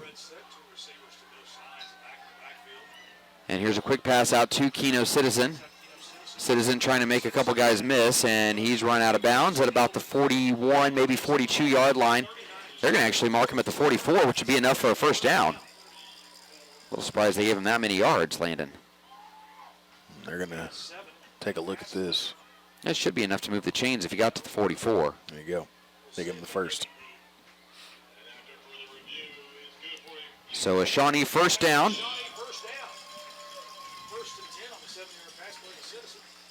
As Citizen got 7. And enough for a first.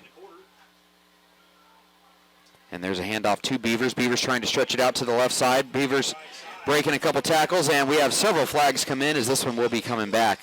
Another hold as this time Dietrich had a good run, but it's going to come back. Yeah, I think you got the tackle out there. I couldn't see which one It's that is. Jaquan Evans. Like Jaquan Evans, yeah. And then looked like what number? Zyron Campbell. Zyron was out there. Yeah, I couldn't see if it was 8 or 6. Yeah, it looked like Zyron was out there. It looked like they got a hold on both of them. So yeah, that's going to come back. And again, though, I mean, you're trying to get to the outside. Obviously, running up the middle right now, not really working for you between the tackles. Trying to get outside, trying to see if you can get something going. And right there, that's where that athleticism from John Marshall sort of works to their advantage. You get those holding calls out there on the boundary. So it will be first down and 20 for Shawnee at the 34-yard line. Here's Owens looking to throw. Owens with time. Owens steps up. Owens is going to be brought down as he might have grounded that one, although Kevin Tyner was right there next to him. The refs are going to talk about this, and they will throw the flag for intentional grounding. Man. Yeah, and that's a spot foul. That is, and it's a loss of down. So it'll back Shawnee up to the 21-yard line. Again, Landon, you had such a good, and penalties really haven't been an issue for Shawnee until really, kind of this half. But the Wolves right now just need to figure out something here.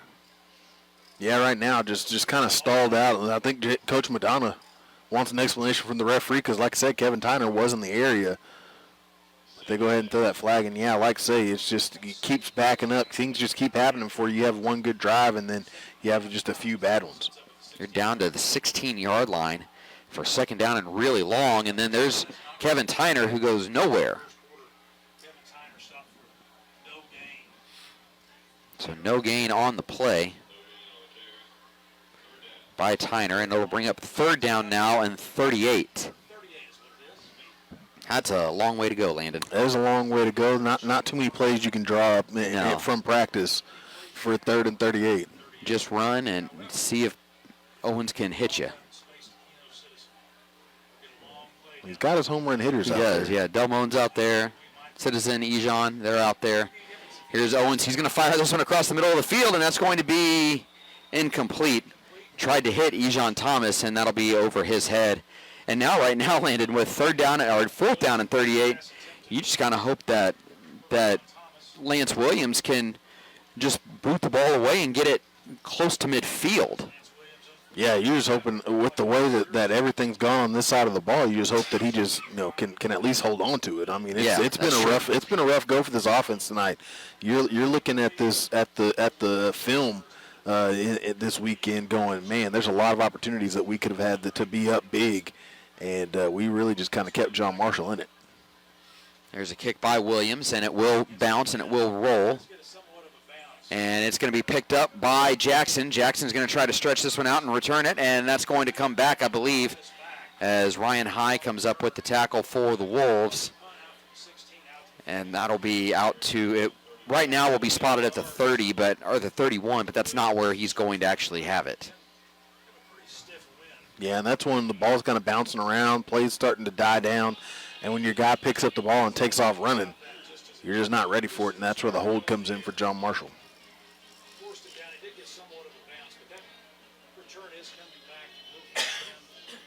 It is a holding penalty.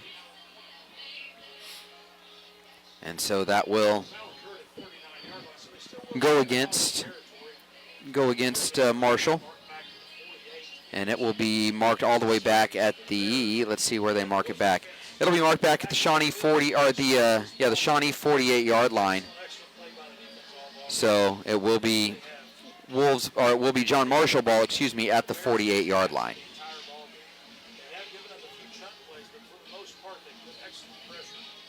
See this defense can do. See this defense can go out there and get another stop. I mean, they've done well tonight. It's just their offense has not been able to put them in good position. 3 receivers now to the right side, 1 receiver to the left, and we're going to have a timeout taken by John Marshall. So we'll take it as well with 2:45 to go here in the third. This is Shawnee football here on Classic Hits, KGFF.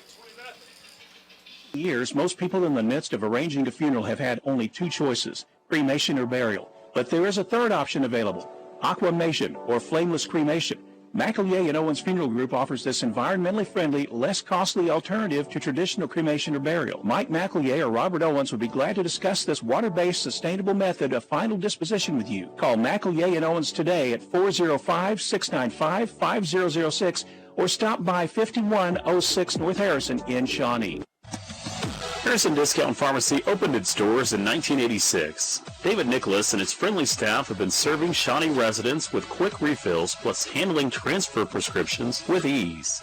Medicare billing can be complicated. Don't stress. The Harrison Discount Pharmacy staff are experienced in all aspects of billing. Enjoy competitive pricing, flu shots, and local delivery. Call in your prescription 24/7 to 405-273-9906. Shawnee Wolves football is on Classic Hits, KGFF. During that last timeout, we did have 1 play run, and it was Terrence Caldwell going straight up the middle, picking up about 8 yards down to the 40-yard line before he was tripped up, so it'll bring up second down now and 2. Caldwell trying to get Shawnee to jump. Wolves not jumping. 3 receivers to the right side, 1 receiver to the left. It's Allen in the backfield. Allen, or Caldwell with it, looking to throw. Caldwell will step up, and he's going to run. And Caldwell is brought down close to the sticks. It'll depend on the spot. Yeah, it looks like he might have gotten enough. Toby Gray made a good play to make contact with him, and it will be enough for the first down. as he gets right to the 38-yard line, just enough to move the chains. It'll be 1st and 10 now for John Marshall. Minute 48 remaining here in this third quarter of play. Yeah, like I said, Toby Gray, a great adjustment on that play. Just couldn't get back to the ball in time to bring him down before he got to the first. 3 receivers to the right, 1 receiver to the left. Here's Caldwell looking to throw across the middle. That pass is going to be caught. And then tackle made. Delmone Miller and Ryan High combining for the tackle. Yeah, and something that we talked about before the game, John Marshall's game plan, get it to your guys, get them out in space, and just get the ball out quick. Try to neutralize what that offensive line doesn't give you for John Marshall, and just get the ball out quickly. And right now, doing a great job on this drive of executing that plan. Yeah, and the offensive line, they've done a better job holding up, especially in the middle of the field, or in the middle of the line here in this third quarter. 2 receivers to the left, 1 receiver to the right, 1 back in the backfield.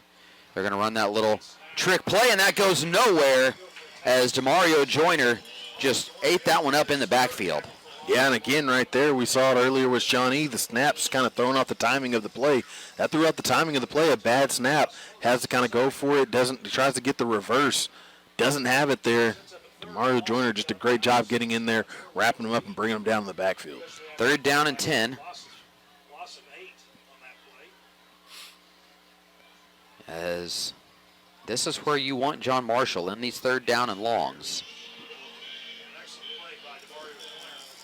3 receivers to the left side, 1 receiver to the right, 1 back in the backfield. This will likely be the last play of the quarter. Here's Caldwell looking to throw. Caldwell's going to fire this one deep. Ejon Thomas tracking it, and Deshaw tracking it, and he knocks it down. Could not come up with the interception, and that'll bring up 4th down and not quite the last play of the quarter, as there's still 1 second remaining. Deshaw has had 2 opportunities there for interceptions, Landon. And I don't know if it's the wind just kind of floating that ball up there a little bit more, or if Dace on that one was aware of Ejon coming over the top. But Dace playing center field tonight and doing a good job with it. Yeah, he's a guy who does a great job getting from side to side. Really moves around in the defensive backfield there. And I think he's just so excited to get that interception. He just can't seem to bring it down. John Marshall going for it here on 4th down. 2 receivers to the left, 1 receiver to the right. Here's Caldwell looking to throw. Shawnee comes with the blitz. Caldwell flushed out. Caldwell running. And Caldwell will throw it out of bounds, and that'll be a turnover on downs. And that is how the third quarter will end as the Wolves defense comes up with another stop. We're going to take a break. When we come back, we'll have the fourth quarter for you right here on Shawnee Radio 100.9 FM and 1450 AM Classic Hits KGFF. The Clinic Pharmacy has a rich history and tradition of working hard to improve the quality of your life since 1967. You can have your prescriptions filled and shop for baby apparel, plush toys, warmies, blankets, seasonal decor, plus gift wrapping is free. Friend them on Facebook to see information important to your everyday health and the best times to get your immunizations and boosters. We're not sure what happened with the horse? The Clinic Pharmacy, working hard to improve the quality of your life. You may have a passion for helping people, love the fun atmosphere of a casino, or maybe you're a numbers person. Citizen Potawatomi Nation has job openings to fit your interests and skill sets, offering competitive pay, excellent benefits, and endless opportunities for growth. Join the Citizen Potawatomi Nation team. You'll enjoy gaining skills and a supportive work environment. Apply today at potawatomi.org/job. That's potawatomi.org/job. Shawnee Wolves football is on Classic Hits, KGFF. Welcome back inside Crane Family Stadium here on the campus of Oklahoma Baptist University. Chris Cox here alongside Landon Green. And Landon, as we start this fourth quarter of play, the Wolves are the 1st and 10, and they hold a 20-0 lead over John Marshall here on homecoming as they try to win homecoming night and send these fans home happy. 1st and 10, 2 receivers to the right, 1 to the left. Handoff goes to Beavers. Beavers goes up the middle. Beavers finds a hole, and Beavers gets into the open field, and he will score. 20, 15, 10, 5, touchdown, no flags, touchdown, Shawnee. And that will do it for this one for the Wolves. Dietrich Beavers breaks it open with a 49-yard run. Yeah, and right there, I mean, he just starts heading to the outside, finds that gap that he's been looking for all night. Great blocking in the front, and he's able to cut it up. And then from there, we get to see the speed that he possesses, and he just brings it all the way to the house, puts the Wolves up 26-0. That was actually a 51-yard run as he went from the 49. So a 51-yard run by Dietrich Beavers, and he is now over 100 yards for the third time this season. As Rhett Neese's extra point is up, and it is good. Wolves now up 27-0 after the extra point. And Landon, that should be enough, I think, for this Wolves defense, the way that they've been playing. That should be good for them. You hope so. I mean, hey, I've seen some crazy things, but like you said, this defense is playing outstanding tonight. They've been able to withstand so many different assaults from the John Marshall offense. They've done a great job inside the 40, inside the 30. They even started a drive inside the 10. Yeah. They've been able to keep John Marshall out of the end zone tonight. So, statistics show, hey, yeah, this might be it for Shawnee. So, if Shawnee can go out there, keep it going on defense, get a stop here, and let that offense go out there and run some clock off, and really control it from here on out. Yeah, it's going to be a big one for Shawnee, and you're going to be able to come out of here with the dub. 13 carries, 133 yards, 2 touchdowns now for Dietrich Beavers, as he's had a fantastic night tonight for the Wolves. Yeah, hey, that's a great way to answer too. That second quarter was rough for him. A couple of fumbles don't go his way, and he comes out there in the second half, and he's been able to really answer the call. Goes out there, that third quarter was a little hit or miss for the entire offense, but for the most part in this fourth quarter, a couple of runs go his way, gets a couple of big runs, and then he finishes it off with a big 51-yarder. That's a big-time answer from a guy who, we've seen so much greatness out of. Rhett Neese with the wind at his back. He's already kicked 2 touchbacks tonight going this direction. We'll see what he can do with this kick. He's not going to have Waldrop hold it, at least right now. Got to think, though, if the ball does fall off the tee because of the wind, then Waldrop will go over there and hold. It looks like Waldrop's just kind of standing there waiting. Now he's going to get set as Neese will take his steps back and get set to boot this one away. And looks like he's going to try to put his foot into this one and send it as far as it possibly can go. There is the kick by Neese, and it is a good kick, and that will be another touchback, his third of the night. Rhett Neese has really become just a really good weapon, Landon, and we haven't been able to say that about a Shawnee kicker in a while. You kind of started to see the promise of Neese last year as a sophomore, but this year he's really kind of taken it up a notch. He's been, now near perfect on extra points, missing one earlier with the swirling wind, but he's got a strong leg. He's got 4 touchbacks now on the season. He also has range to kick it from 40-plus yards. As we'll see what the Wolves can do right now here on defense once again. Yeah, Rhett Neese, a guy, you see the work that he puts in the offseason. You see the work that he puts in during the season, and it's really paid off for him over these past few years. Caldwell gets the snap. He's going to look to throw a quick pass. That pass is going to be caught by Jackson, and Jackson is going to be wrapped up, and he got back to the line of scrimmage and no further. And that's when, again, just Shawnee getting around the ball quickly. Not enough space for Jackson, who's an outstanding athlete, to get anywhere. Second down, 10 upcoming now for Marshall. 2 receivers to the right side, 1 receiver to the left. As Marshall taking their time a little bit here. 1 back in the backfield. Now they'll bring a guy in motion. It's Jackson in motion. Handoff goes to Allen. Allen goes up the middle, and Allen tripped up by Ryan High at the 26-yard line, excuse me. And Allen just a little slow getting up. Yeah, I chopped him down right there at the ankles. Allen's taken a couple big shots here in this game. Yeah, it looked almost like he kind of planted that leg, and it didn't bend the right way on one of those cuts, and he's actually down right now. He is. He's slow getting up. And we'll keep it right here right now, Landon. But the Wolves, they've finally found a couple of plays here in this second half to really break the game open. And up 27-0, they're going to most likely, barring something crazy happening here, get a win on homecoming and Landon. It's just a really good way to kind of reset the season and get them set for this final stretch of games. They play against an Eisenhower team next week who is improved, but I think it's a team that Shawnee should have confidence going in against next week, thinking, hey, we can at least compete.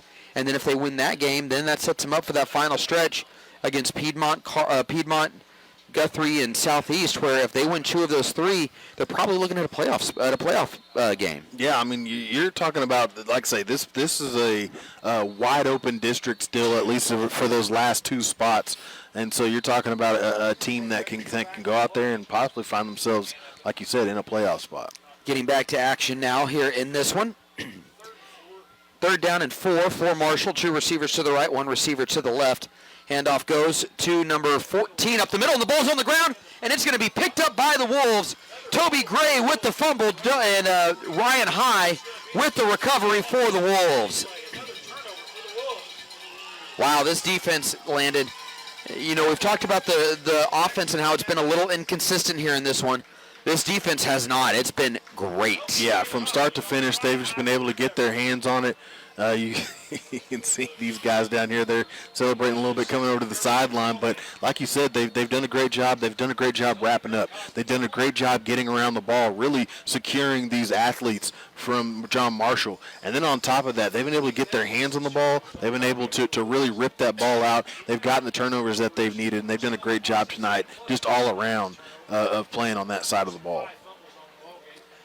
1st and 10. There's a handoff. It goes to Quentin Trapp. Nope, it's Owens. He keeps it, pitches it out to Tyner. Tyner cuts it up the field, and Tyner brought down at the 10, but he should be down, and the official is saying he is down by contact.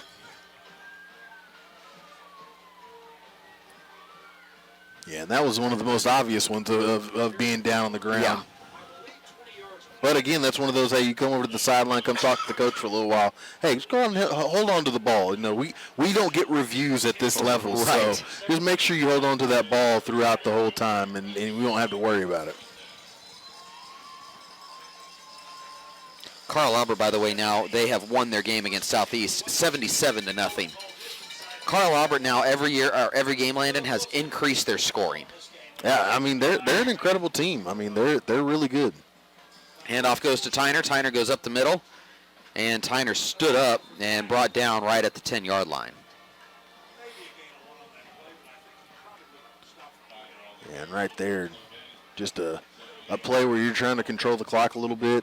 You're hoping your offensive line can kind of, get some rhythm going and get some juices flowing down there for the offensive line, move some guys out and see if you can open up some space. They did a great job in the first quarter of doing that. They did a great job in the second quarter. You just couldn't hold on to the ball. So far in the second half, the offensive line just hasn't really had a good time of moving guys back, getting to the next level, and giving their backers a lot of space.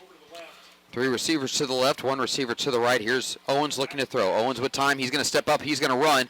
And Jameer lowers the shoulder, pushes the pile, and gets within the 5, down to about the 4, and that'll make 3rd down. Pretty good position for the Wolves. Yeah, right there. Just stepped up in the pocket. Didn't have anything to get to. And then from there, able to do a great job holding on to the ball with all those guys in there trying to rip it out. 3rd down and goal from the 4-yard line. Here's Owens. He'll hand off to Tyner. Tyner goes up the middle. He loses it. Ball's on the ground. And it will be, I think Shawnee recovered. Shawnee did recover. And that'll bring up 4th down. And now they'll bring out Dietrich Beavers. And they will run out the field goal team.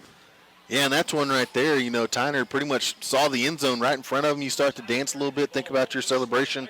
And the guy comes in right at the very last second, rips it away from you as you're about to walk into the end zone. And you kind of let down that guard a little bit, and that ball comes out. See if Rhett Neese can see if he can knock down another field goal. A 19-yard field goal. It's about an extra point here for Neese. Good snap, good hold. The kick is up, and the kick is good. So Rhett Neese gets the field goal. And the Wolves now up 30-0 over John Marshall and Landon. At this point, if you're the Wolves defense, 7:23 to go, you've done just about everything you possibly can do outside of score a touchdown yourself. The Wolves have now forced 5 turnovers, and you got to think they want to keep this shutout intact. They don't want to just get a win now on homecoming. They want to get a shutout on homecoming. Absolutely. Hey, a shutout's big time. I think one of the wins I had on homecoming was a shutout too. So I mean, those feel real good. And you said they didn't score. It wasn't for lack of trying. They got real close one time. So hey, maybe go out there and see if you can't put some points on the board while you're at it, because they've done just about everything right tonight that you could ask out of the defense. Yeah, and we will see what this defense can do. I'm trying to look it up really quick when the last time Shawnee had a shutout was, but it's been a while. And shutouts, frankly, Landon, they're hard in high school sports, because a lot of times in high school, and you see it in college too, they'll pull their starters, when they get up big. And I would imagine we probably won't see Shawnee starters much more after maybe this final drive for the defense. But then you kind of get those garbage time, is what they call them, garbage time scores, and it takes away a shutout. But we'll see what the Wolves can do here as they try to finish this thing off. Yeah, hey, you got to go out there, and like you said, it doesn't happen often, but, you got a team right now that can go out there. They're playing for each other. They look like they want to be out there. They look like they're having a good time, and who knows, anything can happen. As Nice has the ball teed up.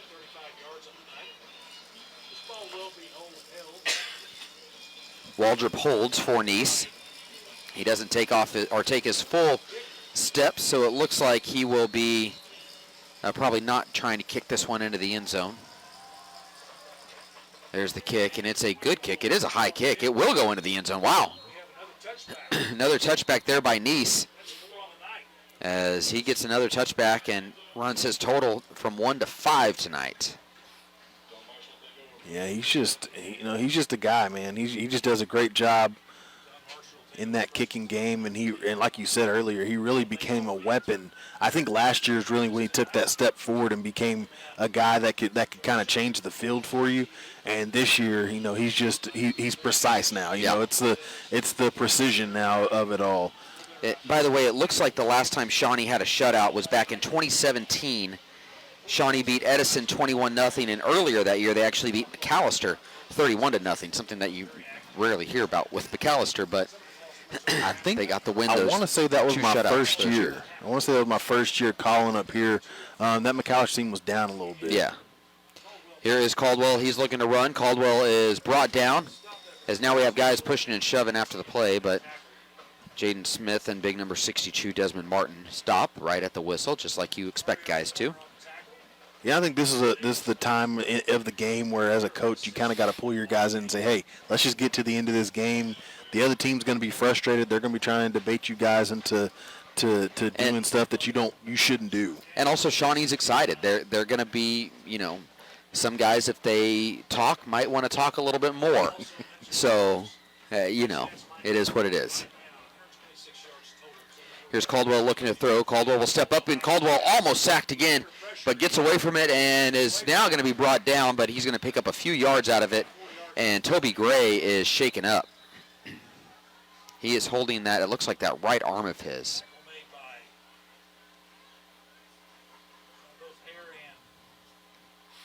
As Gray is injured right now, and they are going out to look at him, and he's going to walk off the field under his own power. He's kind of holding that arm. The way that he's holding it, you never like to see that, but we'll see what he's able to do, see if it's anything serious or if it's nothing more than a stinger. Sometimes you land like that, and you just kind of pinch something. I think it's one of those things where you're kind of holding off the blocker. You're trying to make a play. You reach in to make a tackle, and like you said, those stingers happen. 2 receivers to the left, 1 receiver to the right. 3rd down and 5. Caldwell looking to throw. Caldwell with time will float this one up, and that is going to be incomplete. And that pass was nowhere near the receiver. Otherwise, they might have thrown a flag, but Ejon Thomas in coverage. That'll bring up 4th down. The trainers that are out here for Shawnee, one of which I believe is OBU trainer, she is looking at Gray's right arm right now. Is he still just kind of letting that thing hang?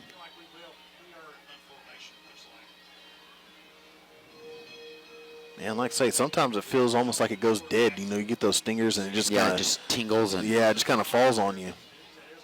Gray looks like he's saying he's going to be good to go. Well, maybe not. He was over there talking to Coach Blitch. There's a high snap. It goes over the head of Caldwell. Caldwell picks it up in the end zone, and Caldwell has to boot it away. He can't. It's blocked. Picked up in the end zone. That should be a Shawnee touchdown, and it is. Oh, my goodness. Everything going right for the Wolves. There's your boy Ryan High one more time, just doing something you talked about, getting that score. There you go. There's your score. And Ryan High got the block. DeMario Joyner recovered it in the end zone for the touchdown.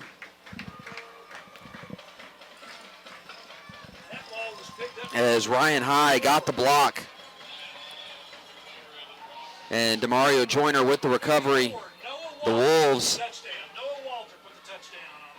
with the score as the Wolves now up 36-0 with the extra point pending. Extra point by Nice is up, and it is good.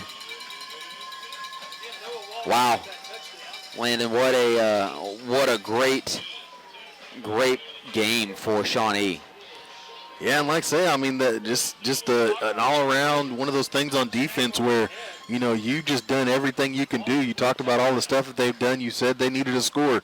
They got the score. So, I mean, they've just really done everything that a coach can ask for. The last thing that you can do is really gift wrap this thing, get that shutout. So we'll see if they can finish this one off and get that.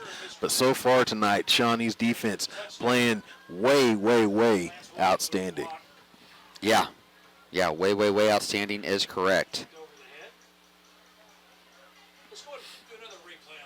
As the Wolves got the block, recovered it in the end zone for a touchdown, and then Rhett Neese with the extra point.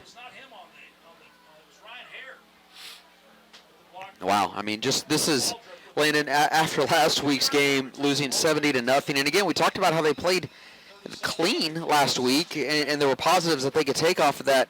They've really built off that, especially the defense. Now, there are still some things, and we'll talk about it later, things that might need to be worked out a little bit with the offense, but, man, that defense has just been absolutely stellar, and now on special teams, on punt coverage, on punt return, they get a block, and they recovered in the end zone for the score. I mean, this defense has done everything tonight. There's the kick. It'll be taken at the 5. It'll be muffed, actually, by Jackson. Jackson picks it up. Jackson trying to find somewhere to go with it, breaking a couple tackles, and Jackson getting into the open field. And Jackson going down the sideline, and Jackson finally pushed out of bounds. But that's what that speed can do, is now the Shawnee defense is going to come back out there, and they just want to keep the shutout alive. They got 5:58 to go, Landon, to keep the shutout alive. Yeah, and that's what you're telling your guys right now. Coach Blitz is going to talk to his guys right now. Hey, that goose egg feels real good when you go to film on Sundays. So let's go out there. Let's execute our defense. Let's play good. Let's play good out here. Let's finish this game strong. But ultimately, let's see if we can't keep that 0 on the board. A good return by Jackson for John Marshall. Wolves trying to hold on for their first shutout in 6 years.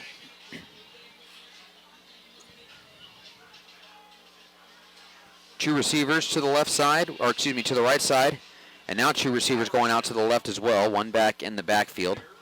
There's a handoff, and that handoff goes up the middle, and there's that speed by Marshall.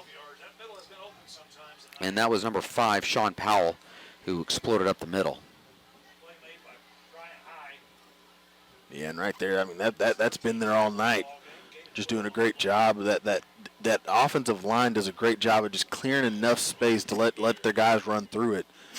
And right there, able to get the first down. Into Shawnee territory at the 45-yard line.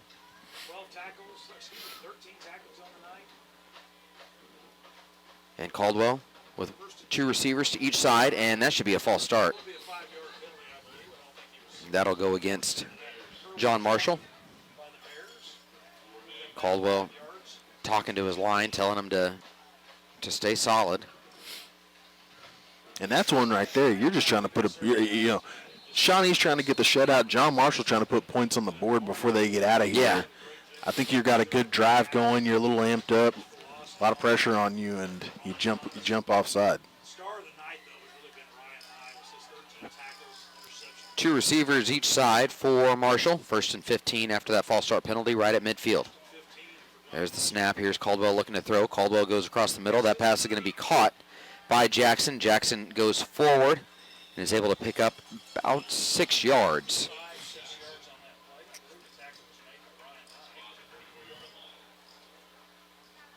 So in Shawnee territory at the 44. Yeah, great job there. Again, just getting around the ball. But John Marshall going back to the drawing board, just trying to get the ball into the hands of their athletes. 2nd and 9 now for Marshall. There's the handoff. Nope, it's going to be a quick pass out to Jackson. Jackson trying to get to the edge. That needs to be a block in the back. Ball came out, but it'll stay with Marshall. I don't know how that wasn't a block in the back, as Beavers just got pushed squarely in the numbers, but no whistle.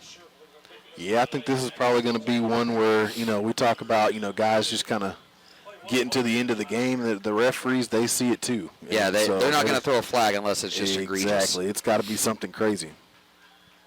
3rd down and 5. Yeah, we got to that point last week against Carl Albert as well. 3 receivers to the right, 1 receiver to the left. There's the snap. There's a quick pass. Trying to get it out to Jackson. Jackson breaks the tackle. And Jackson is going to be wrapped up and brought down. Ryan High again. My goodness, he is all over the place tonight, Landon. I said he needed to have a good game, and wow. He has had a near perfect game. Yeah, he's been flying around, getting to the ball. And again, right there, just manhandled the kid out there. I have him at 17 tackles now. 17. He's been all over the place. I mean, he's one of those guys who talk about how well Day Shaw makes it from sideline to sideline in that defensive backfield. Ryan High does just a great job getting from sideline to sideline as a linebacker. And we've seen his speed this year, earlier when he got an interception this season, and now we're getting to see a little bit of his speed on this defensive backfield. 4th down, Shawnee trying to get off the field once again. Here's Caldwell. Caldwell on the keeper, and Caldwell will get the first. And he will move the chains down to the 33-yard line. Yeah, Caldwell did a great job selling that handoff. Yeah, he did. Shawnee just completely bid on that, and John Marshall's able to get the first down. And give Caldwell credit, too. I mean, he had to lower his shoulder. Toby Gray, Jason Hare was there to make the play and got the tackle, but he had to lower his shoulder and kind of push Hare backwards to get the first. 1st and 10, 2:40 to go.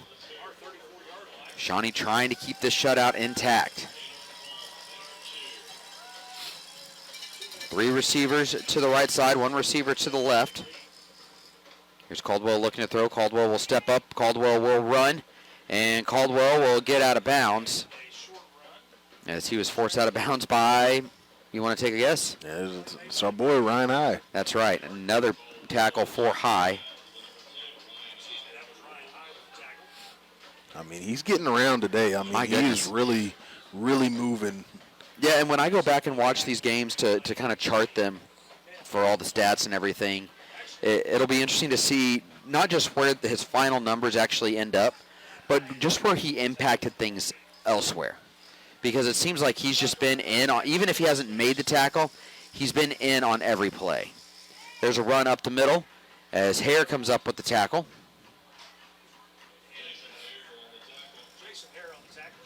A great job there by Hare in the open field. A lot of space in there. He's able to get over there and bring down the ball carrier. A gain of 6. A minute 22 to go. 3rd down and 4. 3 receivers to the left, 1 receiver to the right. Caldwell trying to see if he can get Shawnee to jump. He gets one of his own guys to move instead, and that'll back up Marshall 5 yards. Yeah, and right there again, got a good crowd out here tonight, making some noise, making it tough on that offense from John Marshall, and the guy jumps early. 3rd down and 9 as we approach a minute to go here in the 4th quarter. Wolves defense is close to getting this shutout, Landon. We'll see if they can finish it off.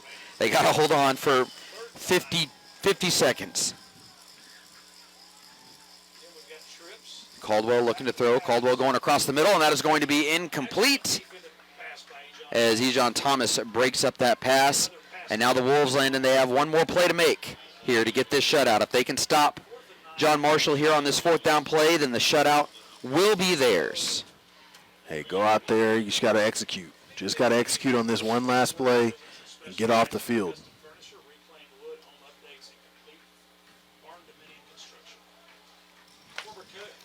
Caldwell.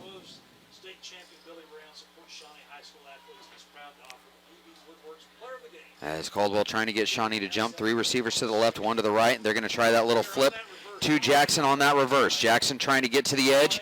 Jackson is going to be wrapped up and stopped. Ejon Thomas making the tackle there, and Landon, the Wolves with 32 seconds left will just have to take a knee, and they will get a shutout victory here on homecoming.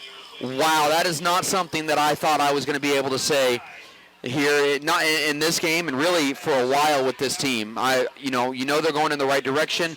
I was confident they would be able to get a victory tonight, but getting a shutout in just dominant fashion over John Marshall is just phenomenal for this team. Well, I mean, they go out there. They went out there tonight, and on defense, I mean, if you're talking about, we talk about the QB rating in the NFL, 158.3. That was the defense tonight. Yeah, 158.3. They did everything right. They did everything they could. They scored. They went out there and they got the turnovers. They got the stops, and they played real well tonight. That offense, you're going to go back in the film. You're going to see some things that you did really well. You're going to see some things that you didn't do so well, and you're going to have to shore some of those things up. Well, the Wolves do hand the ball off to Deshaw here on homecoming.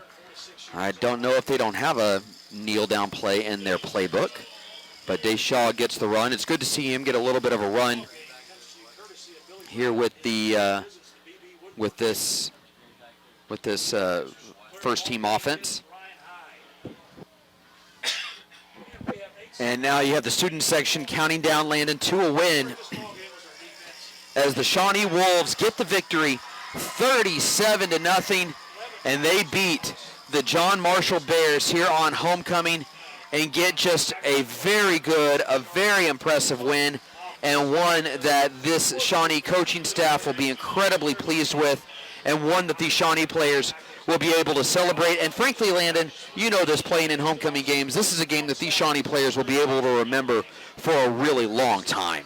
Yeah, I mean, this is one of those things, again, I mean, you go out there, you play great out there, all sides of the ball. There's some things that you had to show up on some things, but like you said, you get a shutout, that's memorable. You go out there, you get a shutout on homecoming, you're going to remember that for a long time. And so a great job tonight. They executed perfectly on defense, some things to show up on offense. They executed perfectly in the special teams, and they did everything right tonight to get them to the victory. Just a great overall game from the Wolves. Yeah, it really was just a fantastic game for Shawnee. We'll get to some of those stats here in just a second, but Landon, we talked about how this game can be a reset. It's not going to matter in terms of playoffs. It was a non-district game, but we talked about how this could be a reset. And they get a big 37-0 win. Next week it's going to be tough against Eisenhower, but they have to have a ton of confidence now going into that game against Eisenhower and then going into Piedmont, Guthrie, and Southeast. It's not going to be easy, these next 4 games, but the Wolves have to be confident about where they stand and know that, hey, as long as we take care of business, we can still make the playoffs. Well, we talked about Deshaw getting out there, too, at the very end. I mean, that's something, hey, get a little bit of momentum going your way, kind of feel good about getting the ball and carry that into next week. And this entire team, if you can carry a victory like this into next week, if you can carry something like this going into another tough part of your schedule where you got an Eisenhower team that played pretty well, it's been playing pretty well. I think they played pretty well tonight against Piedmont. I think they might be down right now against Piedmont, but they played really well tonight against Piedmont. Then you go against the Southeast team that's going to give you all that they got. You're going to go up against a Piedmont team that's basically going to try to secure a spot in the playoffs, and then you're going to go up against a tough Guthrie team that's kind of been running through the other side of this district, kind of making everybody go. They beat Piedmont last week 35-0. I think they're beating. They beat McInnes tonight 20-0. So a tough Guthrie team you're going to have to go out there against, and like you said, a hard reboot right before you get into the back half of another tough last few games for the Shawnee Wolves. Yeah, and this has to feel really good for them, and they have to be very, very pleased with what they have seen. So real quickly, let's go ahead and take a look at some of those post-game numbers for you. First off, for the John Marshall Bears, the Bears with 115 yards on the ground, 55 yards through the air, 6 penalties for 40 yards by my count for the Bears. Looking at their individual numbers, James Allen, leading rusher, 14 carries, 58 yards, fumbled twice. Terrence Caldwell, 21 carries, 30 yards, also had a couple of fumbles. Caldwell, 8 of 21 passing for 55 yards, no touchdowns, did have the 1 interception. Jamiris Miles, leading receiver, 1 catch for 16 yards. James Allen had 2 catches for 16 yards. Looking at the Shawnee numbers now, the Wolves, 152 yards on the ground, 92 yards by my count through the air. 8 penalties for Shawnee for 92 yards. Looking at the individual numbers, Dietrich Beavers, a great game tonight. 13 carries, 133 yards, 2 touchdowns. Did have the 2 fumbles, uncharacteristic of him, but still a really good game from him. Kevin Tyner, 4 carries, 19 yards. Day Shaw, a carry for 8. And then Jameer Owens, 12 carries, had 3 yards. Some of those you take, a couple of sacks that were thrown in, I think 1 sack that was in there, and then a couple of fumbles off bad snaps that he had to recover. Passing-wise, Jameer Owens, 6 of 10, 92 yards. 2 touchdowns for Jameer, did have the 1 interception. Zyron Campbell, leading receiver tonight, 2 catches, 39 yards, and a score. Dumbo Miller also had 1 catch for 34 yards and a touchdown. Defensively, by my count, Ryan High, 18 tackles. Just absolutely a fantastic game. Just phenomenal what he was able to do as he led this Wolves defense. Also had the big block punt that the Wolves recovered for the touchdown there in the 4th quarter. So, Landon, really a great game for Shawnee, especially on the defensive side, about as perfect as they could play. The offense played well enough, still have some things that they need to iron out, but definitely played good enough, and they were able to put up points at the beginning of the game, and then in the second half when they really needed to put up points and separate, they were able to do that. So the offense doing its job, defense playing fantastic, and now they have to feel great about where they stand going into next week's game against Eisenhower, which will be on the road and will not be an easy game by any stretch of the imagination. Well, I think that's the important thing to take away is the offense. Is Keno Citizen also dancing, so they have every right to dance tonight. They played a fantastic game. They come up with a big win tonight, 37-0, and with the win, Wolves improved their record to 2-4 on the year. Up next, the Wolves will hit the road as they will take on the Eisenhower Eagles. That game will be next Friday, and yes, that is Friday the 13th. And that will be down at Cameron University in Lawton. That is where that game will take place. So the Wolves taking on the Eisenhower Eagles next Friday night, 7 o'clock kick from Lawton. If you can't make it down to Lawton, don't worry. We'll have you covered here on KGFF. You can listen at 100.9 FM, 1450 AM, or online at kgff.com. We will also have all the action for you on the KGFF Facebook page with the Facebook live feed that we have. So that'll do it for us tonight. For everybody back in the KGFF studios, our cameraman Gage Lord and my broadcast partner Landon Green, I'm Chris Cox. Thanks for listening, and good night, Shawnee. At Fire Lake Discount Foods, the focus is on taking care of their customers and their community.